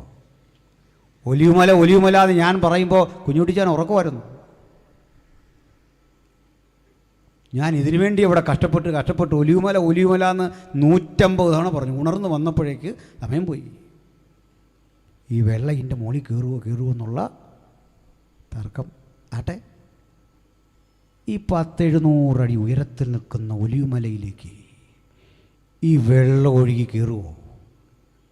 ഇല്ല, കയറൂല. അപ്പോൾ ഇതിൻ്റെ അർത്ഥം എന്താ? ചിലരുടെ അടുത്തൊരു കാര്യത്തിന് നമ്മൾ എന്നാ ചോദിക്കില്ലേ, അയ്യോ ഇന്നലെ വരാൻ വയ്യായിരുന്നു. അവൻ്റെ വല്യപ്പൻ നോക്കിയാൽ ഇന്നലെ വരാൻ പറ്റുമോ? ഇത് അരിയലെന്ന് പറയാം, അയ്യോ ഇതങ്ങോട്ട് പോയതേ ഉള്ളൂ ഇപ്പം. നമ്മളവർക്ക് നേരാന്ന് ചുമ്മാ പറയുന്നത്. ഞങ്ങൾ ഈ കൂടുതൽ മനസ്സിലാക്കുന്നത് ഈ വീട് തിരക്കി ചെല്ലുമ്പോഴാണ് വാടകയ്ക്ക്. ഇന്നലെ ഒരു വീടുണ്ടായിരുന്നു, അത് ഇവിടുന്ന് കുമളിക്ക് പോയെന്ന്. ഇന്നലെ വരെ ഇവിടെ മുണ്ടക്കയത്ത് 35 നിൽക്കുന്ന സമയം ഞാൻ കണ്ടേച്ചു വന്നേ, ഇന്ന് കുമളി ചെന്ന് കാണുമെന്ന്. ഇതിൻ്റെ അർത്ഥം ഇത്രയേ ഉള്ളൂ, നടക്കുകയില്ല. നമ്മളാണെങ്കിൽ പിന്നെ അവിടെ തിരിഞ്ഞു ചോദിക്കുക, വെച്ചാൽ ഇതെങ്ങനെയാ വെള്ളം കയറുന്നതെന്ന് വെച്ചു. പക്ഷേ അതിലൊരു സ്റ്റുഡൻ്റ് ഉണ്ടായിരുന്നു. അയാൾ തിരിഞ്ഞ് എന്നു പറഞ്ഞു, ചക്രവർത്തി കളിയാക്കുക എന്ന് മനസ്സിലായി. ഞങ്ങളുടെ ആവശ്യകതയുമായി തുലനം ചെയ്യുമ്പോൾ അങ്ങനെയും സംഭവിക്കും എന്ന് വിശ്വസിക്കാനാണ് എനിക്കിഷ്ടം. പക്ഷെ അന്നിത് വാക്ക് പാലിക്കാൻ അങ്ങ് ബാക്കിയുണ്ടാകുമോ എന്നറിയില്ല. വരാൻ പറഞ്ഞു. അവർ പോയി. 1-ാം ലോകമഹായുദ്ധം പൊട്ടിപ്പുറപ്പെട്ടു. 1914 ലോകം 2 ശാക്തിക ചേരികളിൽ പിരിഞ്ഞു. ബ്രിട്ടനും റഷ്യയും ഒക്കെ ചേരുന്ന ഒരു അലയൻസ് ഒരു ഭാഗത്ത്, മറുഭാഗത്ത് അലയൻസിൻ്റെ പേര് അച്ചുതണ്ട് ശക്തികൾ, ആക്സിൽ പവർ എന്ന് വിളിക്കുന്ന ഇറ്റലിയും ജർമ്മനിയും ഫ്രാൻസും ഒക്കെ ചേരുന്ന വേറൊരു ചേരി. യുദ്ധം കനത്തു. കുളുമ്പിരിക്കണ്ട ഘട്ടത്തിൽ ബ്രിട്ടനാണ് യുദ്ധത്തിൽ മേധാവിത്വം. നമ്മൾ ബ്രിട്ടന് കീഴിലാണെന്ന് ഇന്ത്യ. നമ്മൾ വാക്കൂടെ നിൽക്കേണ്ടി വന്നു. സാക്ഷാൽ മഹാത്മജി വരെ പറഞ്ഞു ബ്രിട്ടീഷുകാർക്ക് വേണ്ടി യുദ്ധം ചെയ്യാൻ. മനസ്സിലായില്ലേ? ഗാന്ധിജിയുടെ പോലും സമാധാനം കെട്ടുപോയി, അടിച്ചേക്കാൻ പറഞ്ഞു. ബ്രിട്ടീഷുകാർക്ക് വേണ്ടി യുദ്ധം ചെയ്യാൻ പറഞ്ഞു. കാരണം നമ്മൾ ബ്രിട്ടീഷായിപ്പോയി അടിക്കാൻ. അങ്ങനെ യുദ്ധം കനപ്പെട്ടപ്പോൾ ഒരപകടം പറ്റി. മഞ്ഞുവീഴ്ചയിൽ, കനത്ത പ്രതികൂല കാലാവസ്ഥയിൽ ബ്രിട്ടൻ കരുതി വച്ച വെടിമരുന്നുകളുടെ ശേഷി നിർവീര്യമായി. യുദ്ധം പരാജയപ്പെടുമെന്നായി. ഹിറ്റ്ലറുടെ സേന അടിച്ചു കയറുകയാണ്. ആ ഘട്ടത്തിൽ വെയ്സ്മാൻ എന്നറിയപ്പെടുന്ന ബ്രിട്ടീഷ് ഭൗതിക ശാസ്ത്രജ്ഞൻ ഓക്സ്ഫോർഡ് യൂണിവേഴ്സിറ്റിയിലുണ്ടായിരുന്നു. അദ്ദേഹം പറഞ്ഞു, യുദ്ധമൊന്നും നിങ്ങൾ തോക്കൂല, നമ്മൾ തോക്കൂല. ഏത് കനത്ത തണുപ്പിലും ഉഗ്രസ്ഫോടനം വർഷിക്കുന്ന അല്ല കരുത്തുറ്റ ആയുധങ്ങളുടെ പരമ്പര എൻ്റെ പക്കലുണ്ട്. അതിൻ്റെ ഫോർമുല ഇന്ന വസ്തുക്കൾ അടുപ്പിക്കണം. അതിൻ്റെ കൂട്ടൊക്കെ പറയാൻ നേരം പോരാ. തീ പിടിക്കുന്ന വസ്തു, ഏത് കനത്ത മഴയിൽ നിന്ന് കത്തുന്ന മണിക്കൂറുകൾ കത്തുന്ന സ്ഫോടനാത്മകമായ വസ്തു, പല കെമിക്കലുണ്ട്. തരാം. പകരം എന്തു വേണം? എത്ര കോടി ഡോളറും പമ്പ് ചെയ്യാൻ റെഡിയായിട്ട് നിൽക്കുക ബ്രിട്ടൻ. പക്ഷെ വെയ്സ്മാൻ എന്ന ജൂതൻ പറഞ്ഞു, പകരം എനിക്ക് ക്യാഷ് വേണ്ട. യുദ്ധം നിങ്ങളെ ജയിക്കുമ്പോൾ പാലസ്തീൻ എന്നറിയപ്പെടുന്ന ഈ ഭൂപ്രദേശയിലെ 120 മൈൽ അത് ഞങ്ങൾക്ക് തരണം. സാഹിബ് പറഞ്ഞു സമ്മതിച്ചെന്ന് മാത്രമല്ല യുദ്ധം ജയിക്കുകയും ചെയ്തു. ഞാൻ പറഞ്ഞത്ര വേഗത്തിലൊന്നും അല്ല യുദ്ധം ജയിച്ചത്. നമുക്ക് നേരമില്ലാത്തത് കൊണ്ടും അതൊരു യുദ്ധമായതുകൊണ്ടും ഞാനത് വിടുന്നു. അല്ല, ഏറ്റുമുട്ടലും അടിയൊക്കെ പറയേണ്ടതാണ്. അപ്പോൾ യുദ്ധം വിജയിച്ചപ്പോൾ ഈ പാലസ്തീൻ തുർക്കികളുടെ കയ്യിലിരിക്കുക. തുർക്കികളുടെ കയ്യിൽ നിന്ന് പാലസ്തീൻ പിടിച്ചെടുക്കാൻ ബ്രിട്ടൻ അയച്ചത് ഒരു ആംഗ്ലിക്കൻ വിശ്വാസിയായിരുന്ന ഒരു ദൈവമകനെയായിരുന്നു, ബ്രിട്ടീഷ് ജനറൽ അല്ലൻബി. ഇന്നും കൊണ്ട് അങ്ങോട്ട് കിടക്കാൻ യോർദാന് കുറുകെ ഒരു അല്ലൻബി പാലം, 2 പാലം വഴി നമ്മൾ കയറുന്ന 2 അടുത്ത് കൂടി. ഒന്നിൻ്റെ പേര് ഷേഖ് ഹുസൈൻ പാലം, മറ്റൊന്ന് അല്ലൻബി പാലം. പോയി നോക്കാൻ പറഞ്ഞു. അല്ലൻബി വന്നു. നമ്മുടെ റാന്നിയിലെ പണ്ടത്തെ ബെയിലി പാലം പോലെ പാലമൊക്കെ ഉണ്ടാക്കി നേരെ അതുവഴി അക്കരെ കയറി ഒലിമലയുടെ മുകളിൽ ചെന്നു. ബൈനോക്കുലർ നോക്കി പരിസരം മുഴുവൻ. ബാല്യത്തിൽ വായിച്ച് ശീലിച്ച ബൈബിളിൻ്റെ വചനങ്ങളിലൂടെ അദ്ദേഹത്തിൻ്റെ മനസ്സിങ്ങനെ കടന്നുപോയി. മരണയോർദാൻ കുറുകെ കടന്നതും യെരുസലേം കണ്ടതും ഒലിവുമല പോക്ക് കണ്ടതും താഴെ ഒരു തളികയിൽ എന്ന വണ്ണം തുള്ളിക്കളിക്കുന്ന ഗലീലിയ തടാകത്തിലെ വെള്ളം കണ്ടതും അദ്ദേഹത്തിൻ്റെ മനസ്സിലൂടെ ചിന്താമുഖരത്തിലൂടെ 100 ആശയങ്ങൾ കടന്നുപോയി. ഇതുവഴിയല്ലേ ഏലിയാവ് ദൈവത്തിൻ്റെ നീതിക്ക് വേണ്ടി ആയുധമെന്തിയത്? ഇവിടെയല്ലേ പെട്ടകത്തിൻ്റെ മുമ്പിൽ ദാവീദ് നൃത്തം ചെയ്തത്? ഇവിടെയല്ലേ ശലോമോൻ ദൈവനാമത്തിന് ആലയം പണിത് സമർപ്പിച്ചത്? ഇവിടെയല്ലേ യോശുവ ദൈവപ്രവൃത്തി കണ്ടത്? 100 ബൈബിൾ സംഭവങ്ങളുടെ കൃത്യം അടയാളപ്പെടുത്തലുകൾക്കൊടുവിൽ ഒലിവുമലയിൽ നിന്നുകൊണ്ട് യെരൂശലേം കണ്ടു. അത് അയാളിൽ ഒരു പ്രത്യേക ചിന്ത ഉണർത്തി. അടിവാരത്തുകൂടി വളഞ്ഞു തിരിഞ്ഞു കിടക്കുന്ന വഴി കണ്ട് അദ്ദേഹം മനസ്സിലാക്കി, ഈ യെരൂശലേമിൻ്റെ തെരുവീതിയിലൂടെ അല്ലേ എൻ്റെ ക്രിസ്തു മരക്കുരിശും ചുമന്ന് നടന്നത്. വെച്ചും വിറച്ചും തല്ലി വാങ്ങി വീണ ആ വഴിയിൽ അങ്ങകലെ കാണുന്ന മൊട്ടക്കുന്നല്ലേ സാക്ഷാൽ ഗോൽഗോഥ. അദ്ദേഹം കൺട്രോൾ റൂമിലേക്കൊരു മെസ്സേജ് അയച്ചു. Sir, as A Christian, for me it is too difficult to fight against them in the Holy Land. ഈ സ്ഥലത്തെ എൻ്റെ മഹാരാജാവിൻ്റെ നഗരിയിൽ ചോര ചൊരിയാൻ വയ്യ.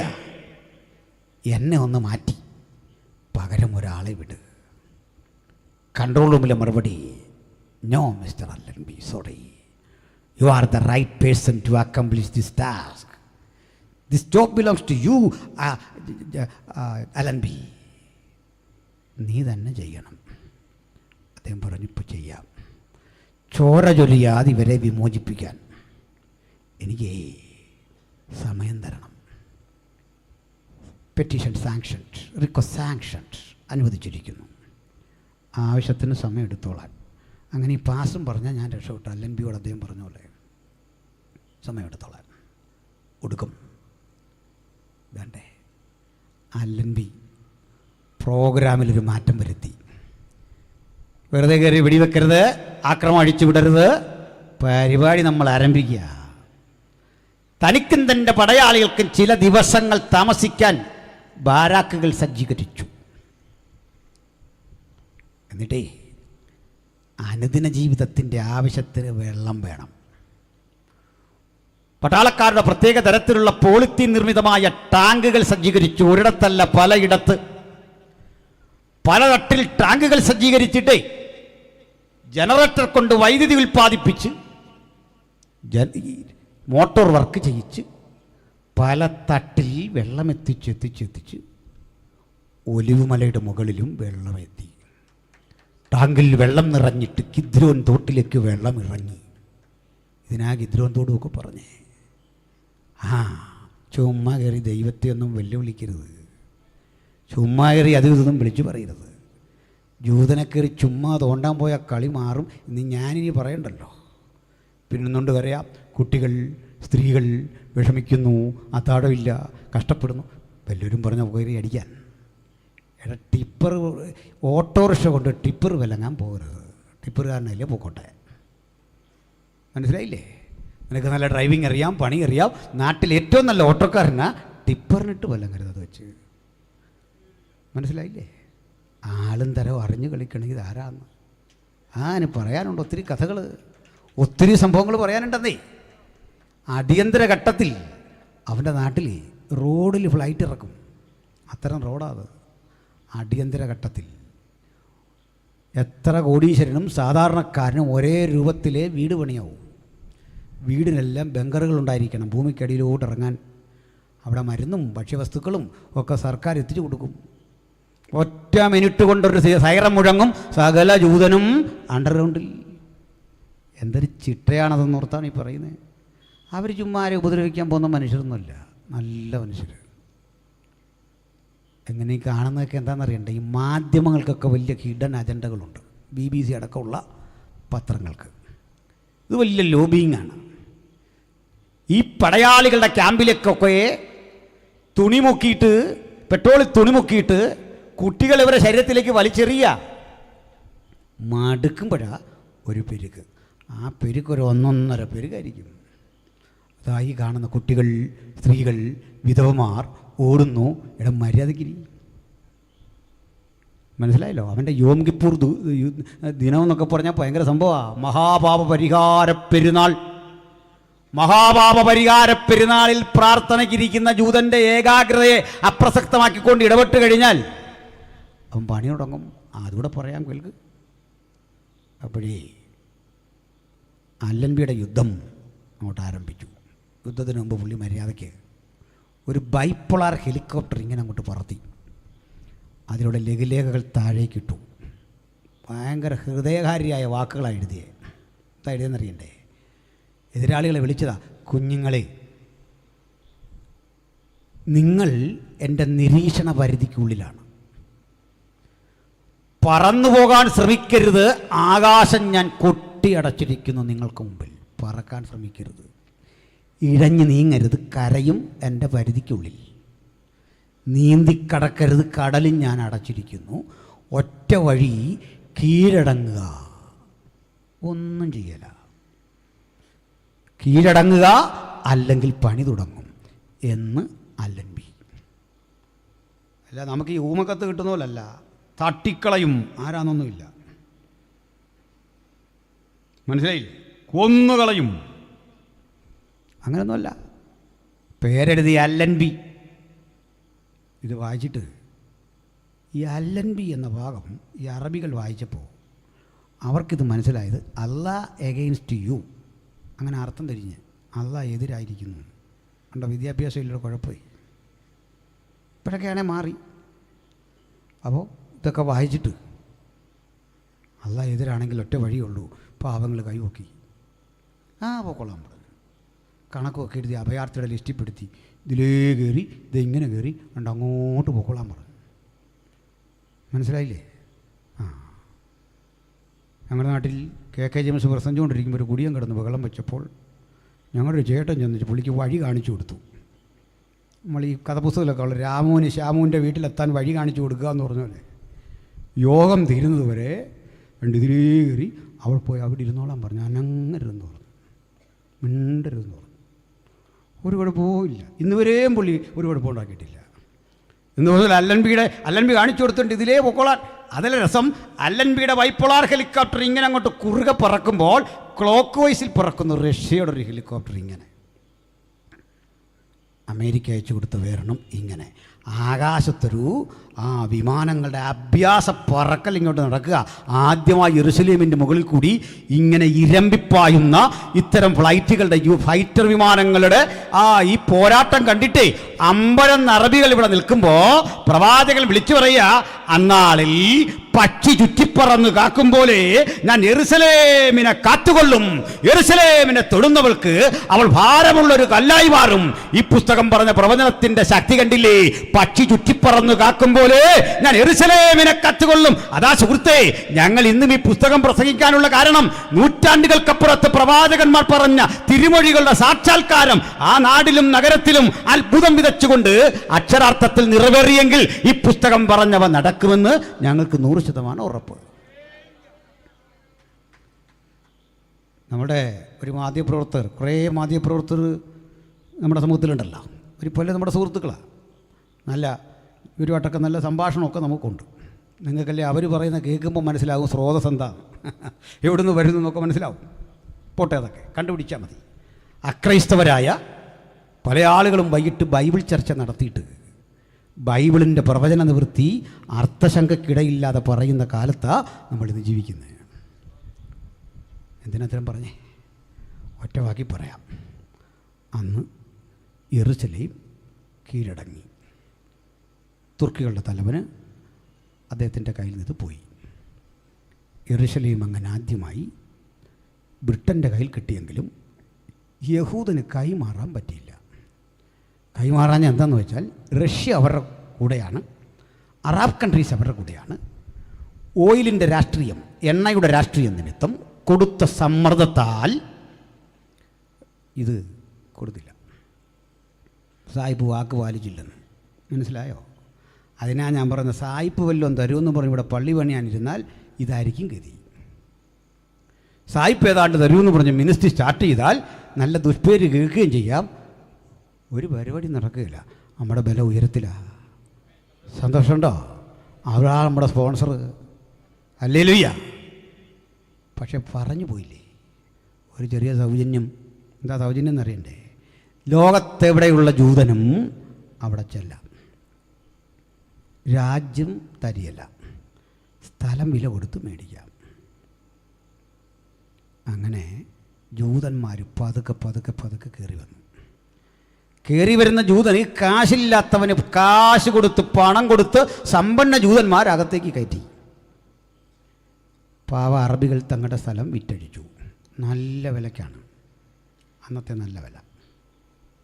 പക്ഷേ കുഴപ്പം, തങ്ങൾ വിറ്റഴിക്കുന്ന ഭൂമിയുടെ മൂല്യം മനസ്സിലാക്കാതെ വിറ്റ് വിറ്റ് വിറ്റ് അവസാനം ഈ സ്ഥലത്തിൻ്റെ നല്ലൊരു ഭാഗം ജൂതന്മാരായി.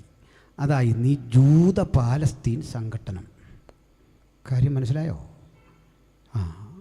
സ്ഥലം വിറ്റ് പൂട്ടടിച്ചിട്ടേ അവനോട് ഇറങ്ങിറങ്ങിറങ്ങെന്ന് പറഞ്ഞു കഴിഞ്ഞാൽ അത് എവിടുത്തെ പ്രമാണമാണ്?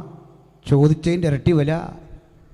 പാറമടക്കാരൻ ചോദിച്ച വിലയ്ക്ക് സ്ഥലം എടുത്തിട്ട് പിന്നെ അവനോട് കല്ലും കൊണ്ട് മുമ്പ് വഴക്കുണ്ടാക്കിയിട്ട് കാര്യമുണ്ടോ? ഇങ്ങോട്ട് പൊടി പറക്കുന്നു പറഞ്ഞിട്ട് കാര്യമുണ്ടോ? അത് മേടിക്കാൻ പോലെ ഓർത്തോണം, അവൻ്റെ പിന്നടം, ആ മേഖല അവൻ്റെ. അതാ ഞാൻ എത്ര ഇരട്ടി പൈസ അവൻ തന്നെ. ഇതുപോലെ ഈ സ്ഥലം പോയി.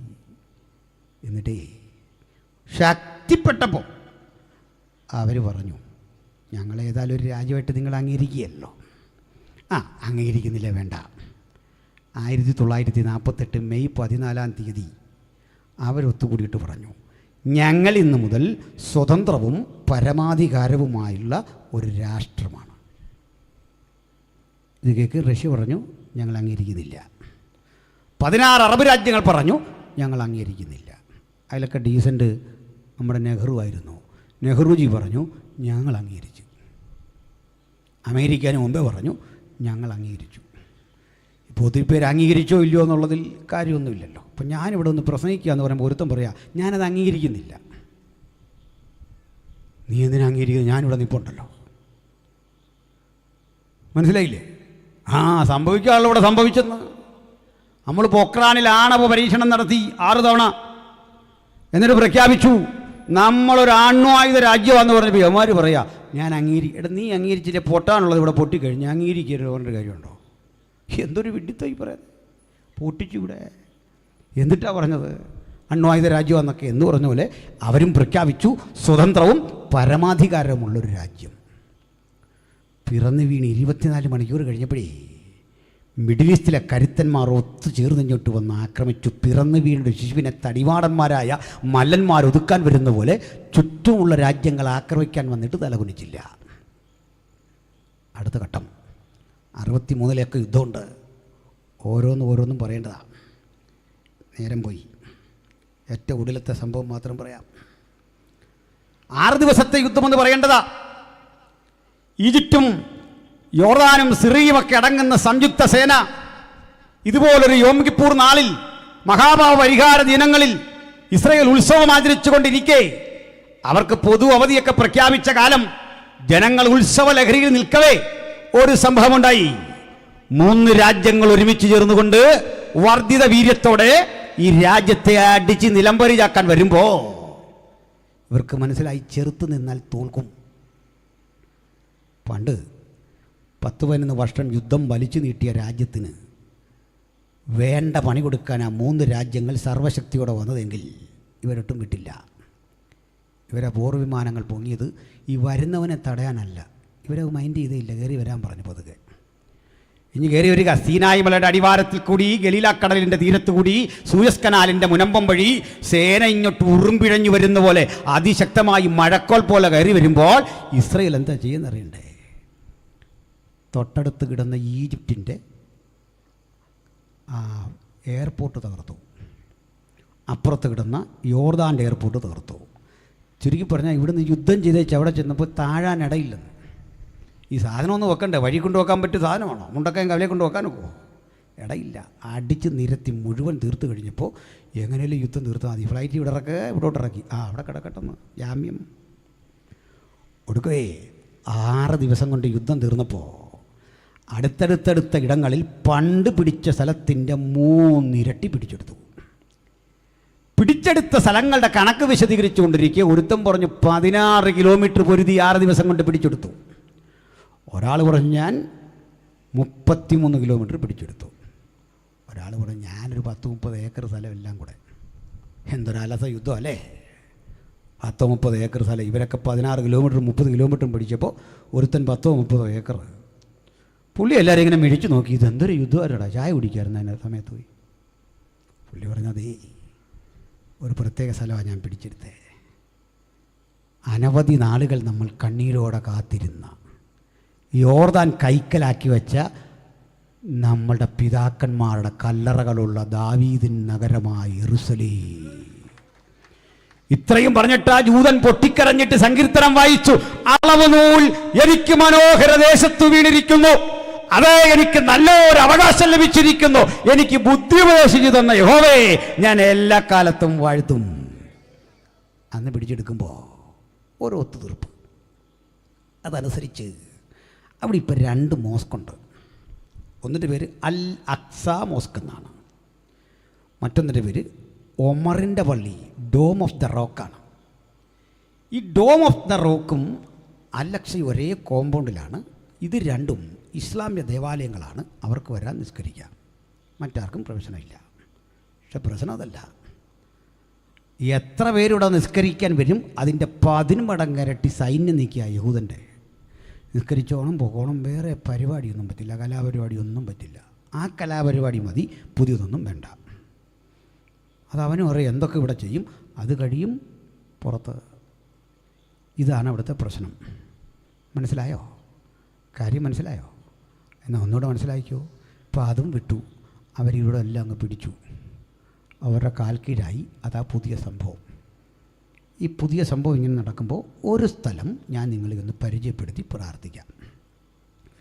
ഈ അൽ അക്സ മോസ്കിനും യെരൂശലേമിനും ചുറ്റും ഇങ്ങനെ ഒരു പടുകൂറ്റൻ മതിലുണ്ട്. അത് പലയാവർത്തി പൊളിച്ചൊക്കെ കെട്ടിയതാണ്. പൊളിയാത്തൊരു ഭാഗം വിലാപ മതിലാണ്. പലയാവർത്തി പൊളിച്ചെങ്കിലും, പല മതിലുകൾ പൊളിച്ചെങ്കിലും, ഈ യെരൂശലേമിന് കിഴക്ക് ഒലിവുമലയെ ദർശനമാക്കിക്കൊണ്ട് ഒരു ഗേറ്റുണ്ട്. അതിൻ്റെ പേര് ഗോൾഡൻ ഗേറ്റ് എന്നാണ്.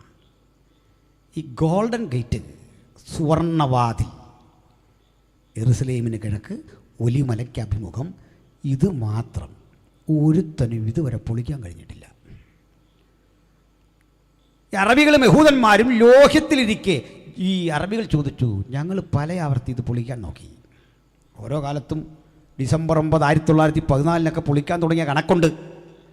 പലതും പൊളിച്ചിട്ടും ഞങ്ങൾക്കിത് മാത്രം പൊളിക്കാൻ പറ്റുന്നില്ല. എന്താണ് കാരണം? ഒരു അറബി പറഞ്ഞു, ഇത് പൊളിക്കാൻ പോയിട്ട് തുറക്കാൻ പോലും നിങ്ങൾക്ക് പറ്റില്ല, ഞങ്ങൾക്കും പറ്റില്ല. അവിടെ അടച്ച് സീൽ ചെയ്ത് വെച്ചിരിക്കുക, ആർക്കും കയറാനാകാതെ. പൊളിക്കാൻ പറ്റാത്തതിൻ്റെ കാരണം ചോദിച്ചപ്പോൾ പറയാ, ഇത് ഒരുത്തനെ തുറക്കാൻ പറ്റൂ, ആരും തുറക്കാതെ വണ്ണം അടയ്ക്കുന്നവൻ. ആരും അടയ്ക്കാതെ വണ്ണം തുറക്കുന്നവൻ, ആരും തുറക്കാതെ വണ്ണം അടയ്ക്കുന്നവൻ ഒരു ദിവസം ഇതുവഴി വരും. അവൻ്റെ മുമ്പിലെ ഈ വാതിൽ തുറക്കൂ. എൻ്റെ രഹസ്യം പറയാം. അടഞ്ഞു കിടക്കുന്ന മനുഷ്യൻ ബുൾഡോസറൊക്കെ കണ്ടുപിടിച്ചിട്ടേ കാലം ഇത്ര കഴിഞ്ഞിട്ടും പണ്ടടയപ്പെട്ട കഥകെ ഇനിയും തുറക്കാത്തതിൻ്റെ ഒരു കാരണം യെസക്കേൽ 44 1 മുതൽ വേഗത്തിൽ വായിക്കണം. എന്തുകൊണ്ട് ഈ കഥ കടഞ്ഞു കിടക്കുന്നു? ആർക്കും ഇത് തുറക്കാൻ കഴിയാതെ കിടക്കുന്നു. ഇത്രയും കാലം വളർന്നിട്ടും ആർക്കും തുറക്കാനാവാതെ അത് സീൽ ചെയ്തവിടെ വച്ചിരിക്കുന്നു. പൊളിക്കാനാവാത്തതിൻ്റെ രഹസ്യം എസെക്കിയേൽ 44:1 മുതൽ. അനന്തരം അവൻ എന്നെ വിശുദ്ധ മന്ദിരത്തിൽ കിഴക്കോട്ട് ദർശനമുള്ള പുറത്തെ ഗോപുരത്തിലേക്ക് മടക്കിക്കൊണ്ടുവന്നു. അനന്തരം അവൻ എന്നെ വിശുദ്ധ മന്ദിരത്തിന്റെ പുറത്തോട്ട് കിഴക്കോട്ട് ദർശനമുള്ള പുറത്തെ ഗോപുരത്തിങ്കിലേക്ക് മടക്കിക്കൊണ്ടുവന്നു.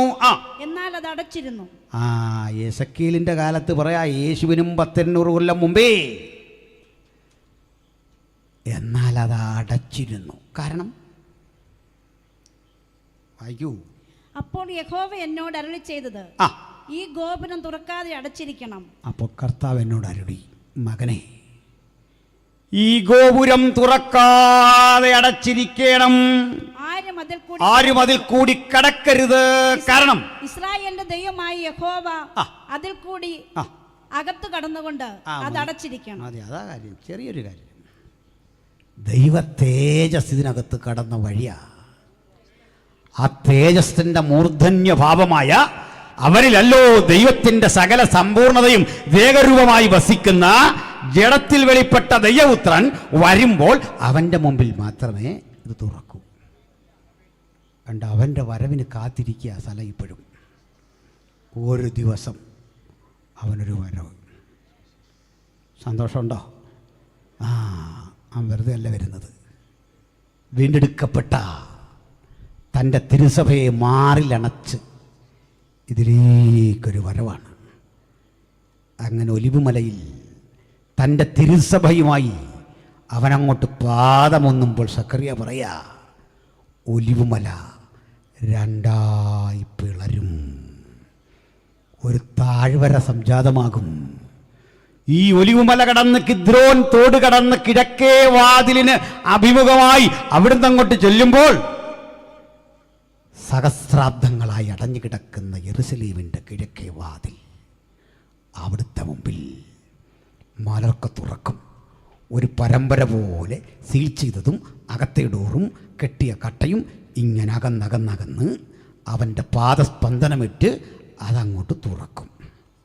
അതങ്ങോട്ട് തുറക്കവേ ആ രംഗം ആത്മാവിൽ 1000 ആണ്ട് മുമ്പ് കണ്ട് ദാവീദ് അവിടുത്തെ എഴുന്നള്ളത്ത് മനസ്സിൽ ധ്യാനിച്ച് പ്രാർത്ഥിച്ച് വെളിപ്പാടിനാൽ എഴുതി, വാതിലുകളെ നിങ്ങളുടെ തലകളെ ഉയർത്തുവിൻ, പണ്ടയുള്ള കതകുകളെ ഉയർന്നിരിപ്പിൻ, മഹത്വത്തിന്റെ രാജാവ് പ്രവേശിക്കട്ടെ. ജൂതനെ തള്ളിക്കളഞ്ഞ ജൂതസമൂഹം, യേശുവിനെ തള്ളിക്കളഞ്ഞ ജൂതസമൂഹം പരിഭ്രാന്തി കൊണ്ട് ചോദിച്ചു, ആരാകുന്നു ആ രാജാവ്? തേജോമയനായ ദൈവപുത്രനെ ചൂണ്ടിക്കാണിച്ചു പറയുക, അവനാകുന്നു നമ്മുടെ രാജാവ്. ഒരു ചാതുര്യ കീർത്തനം പാടുവി, ദൈവം സർവഭൂമിക്കും രാജാവാകുന്നു. ഹല്ലേലൂയ. അങ്ങനെ യെരൂശലേം കേന്ദ്രീകരിച്ച് അക്ഷരാർത്ഥത്തിൽ യേശു കർത്താവ് 1000 ആണ്ട് വസിക്കും. ഇതൊക്കെയാണ് ഞങ്ങളുടെ വിശ്വാസം. സഹസ്രാബ്ദ വാഴ്ച. അപ്പോൾ എവിടെ എത്തിയുള്ളൂ? സത്യം പറഞ്ഞാൽ വെളിപ്പാട് 20 എത്തിയുള്ളൂ. 21, 22, 23, 22 വരെയുള്ള അധ്യായങ്ങൾ കിടക്കല്ലേ. പോട്ടെ, നമുക്ക് നിർത്തണം. അപ്പോഴേ ഈ 1000 ആണ്ട് വാഴ്ച വാസ്തവത്തിൽ സഭയ്ക്കുള്ളതല്ല. ഇനി ഇത്രയും വെട്ടിയെടുത്തിട്ട് വെറുതെ എന്നെ ഇനിയും ക്രൂശിക്കരുത്. ഇപ്പം തന്നെ താങ്ങാനാവുന്നതിലധികം പ്രതിസന്ധിയുണ്ട്.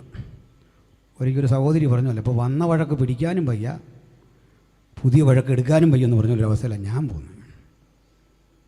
വന്ന വഴക്ക് തടയാനും വയ്യ, പുതിയത് എടുക്കാനും നേരം കിട്ടുന്നില്ല. അതൊരവസ്ഥ. സഭയ്ക്ക് വേണ്ടിയല്ലെന്ന് പറഞ്ഞത് 100% അല്ല. നമ്മളോട് പറഞ്ഞ വാഗ്ദത്വമൊന്നുമല്ല. ആദമ്യ കുലത്തോട് പണ്ട് പറഞ്ഞത്, പാപം ചെയ്യാതിരുന്നെങ്കിൽ കുഞ്ഞെ നിൻ്റെ ഒരു ദിവസം ദാണ്ടിങ്ങനെയെന്ന്. ട്യൂഷൻ ക്ലാസ് പോലെ ഒറ്റ ദിവസം എന്തിനാന്ന് കാണിച്ചു തരാൻ. നമുക്കുള്ളതല്ലേ? കൂടെ ഉള്ളതാ. വിഷമം മാറിയില്ലേ? വിഷമം മാറിയോ? എന്താ കാര്യം എന്നറിയണ്ടേ? കാന്തൻ എവിടെയുണ്ടോ അവിടെ കാന്ത ഉണ്ടാവും. അങ്ങനെ നമുക്കൂടെ ഉള്ളത്. അതുമാത്രമല്ല, അതിൻ്റെ കാരണമുണ്ട്. അത് പറഞ്ഞ് നമ്മൾ പ്രാർത്ഥിക്കുമ്പോൾ ഇവിടെ ഇരിക്കുന്ന സകല ആളുകളുടെയും ദുഃഖം മാറും. എന്താണെന്നറിയണ്ടേ? നമ്മളെല്ലാം കല്യാണം കഴിച്ചു. കല്യാണം കഴിക്കാത്ത കുറേ പേരുണ്ട്. കർത്താവിൻ്റെ വരവിന് മുമ്പ് എത്രയും പെട്ടെന്ന് കല്യാണം കഴിച്ചോണം. യമോൻ്റെ അനിയനോടാണ് ഞാൻ പ്രത്യേകിച്ച് പറയുന്നത്. അവൻ്റെ മുഖത്ത് വന്നപ്പോൾ മുതലേ എനിക്ക് ആ ഏകാന്തത ഇങ്ങനെ കണ്ടിട്ട് എനിക്ക് സഹിക്കാൻ പറ്റുന്നില്ല. അപ്പോൾ ഏതായാലും അത് പോട്ടെ. ഈ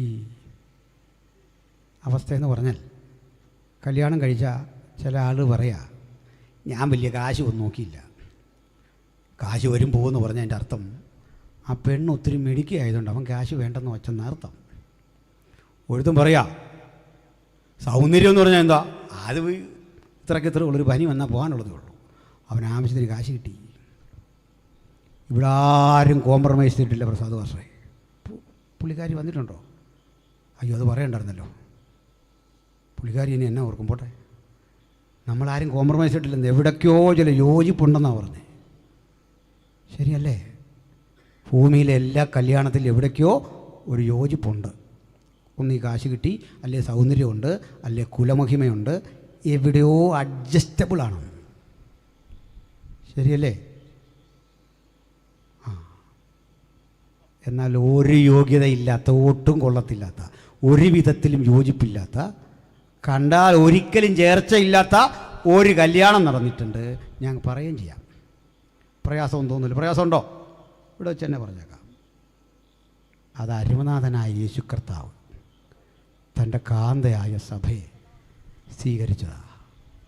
കുലമഹിമയില്ല, സൗന്ദര്യമില്ല, സമ്പത്തില്ല, ചെറ്റക്കുടിലെ നിർധനയായ പെൺകുട്ടിയെ കണ്ട് ഇതെല്ലാം അറിഞ്ഞ് അവൾക്ക് വേണ്ടി കാന്തൻ, കോടാനുകോടികളുടെ ആസ്തിയുള്ള രാജകുമാരൻ, സൗജന്യമായി ഓഫർ ചെയ്ത ജീവിതത്തിൻ്റെ ആനുകൂല്യത്തിലാണ് ഞാനിവിടെ വന്നത്, നിങ്ങളിവിടെ വന്നത്.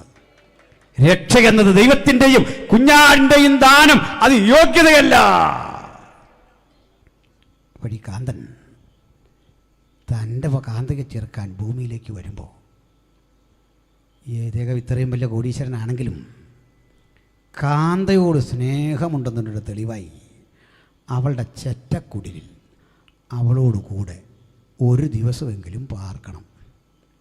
വേണ്ടേ? അതിന് പറയുന്ന പേരാ മില്ലേനിയം.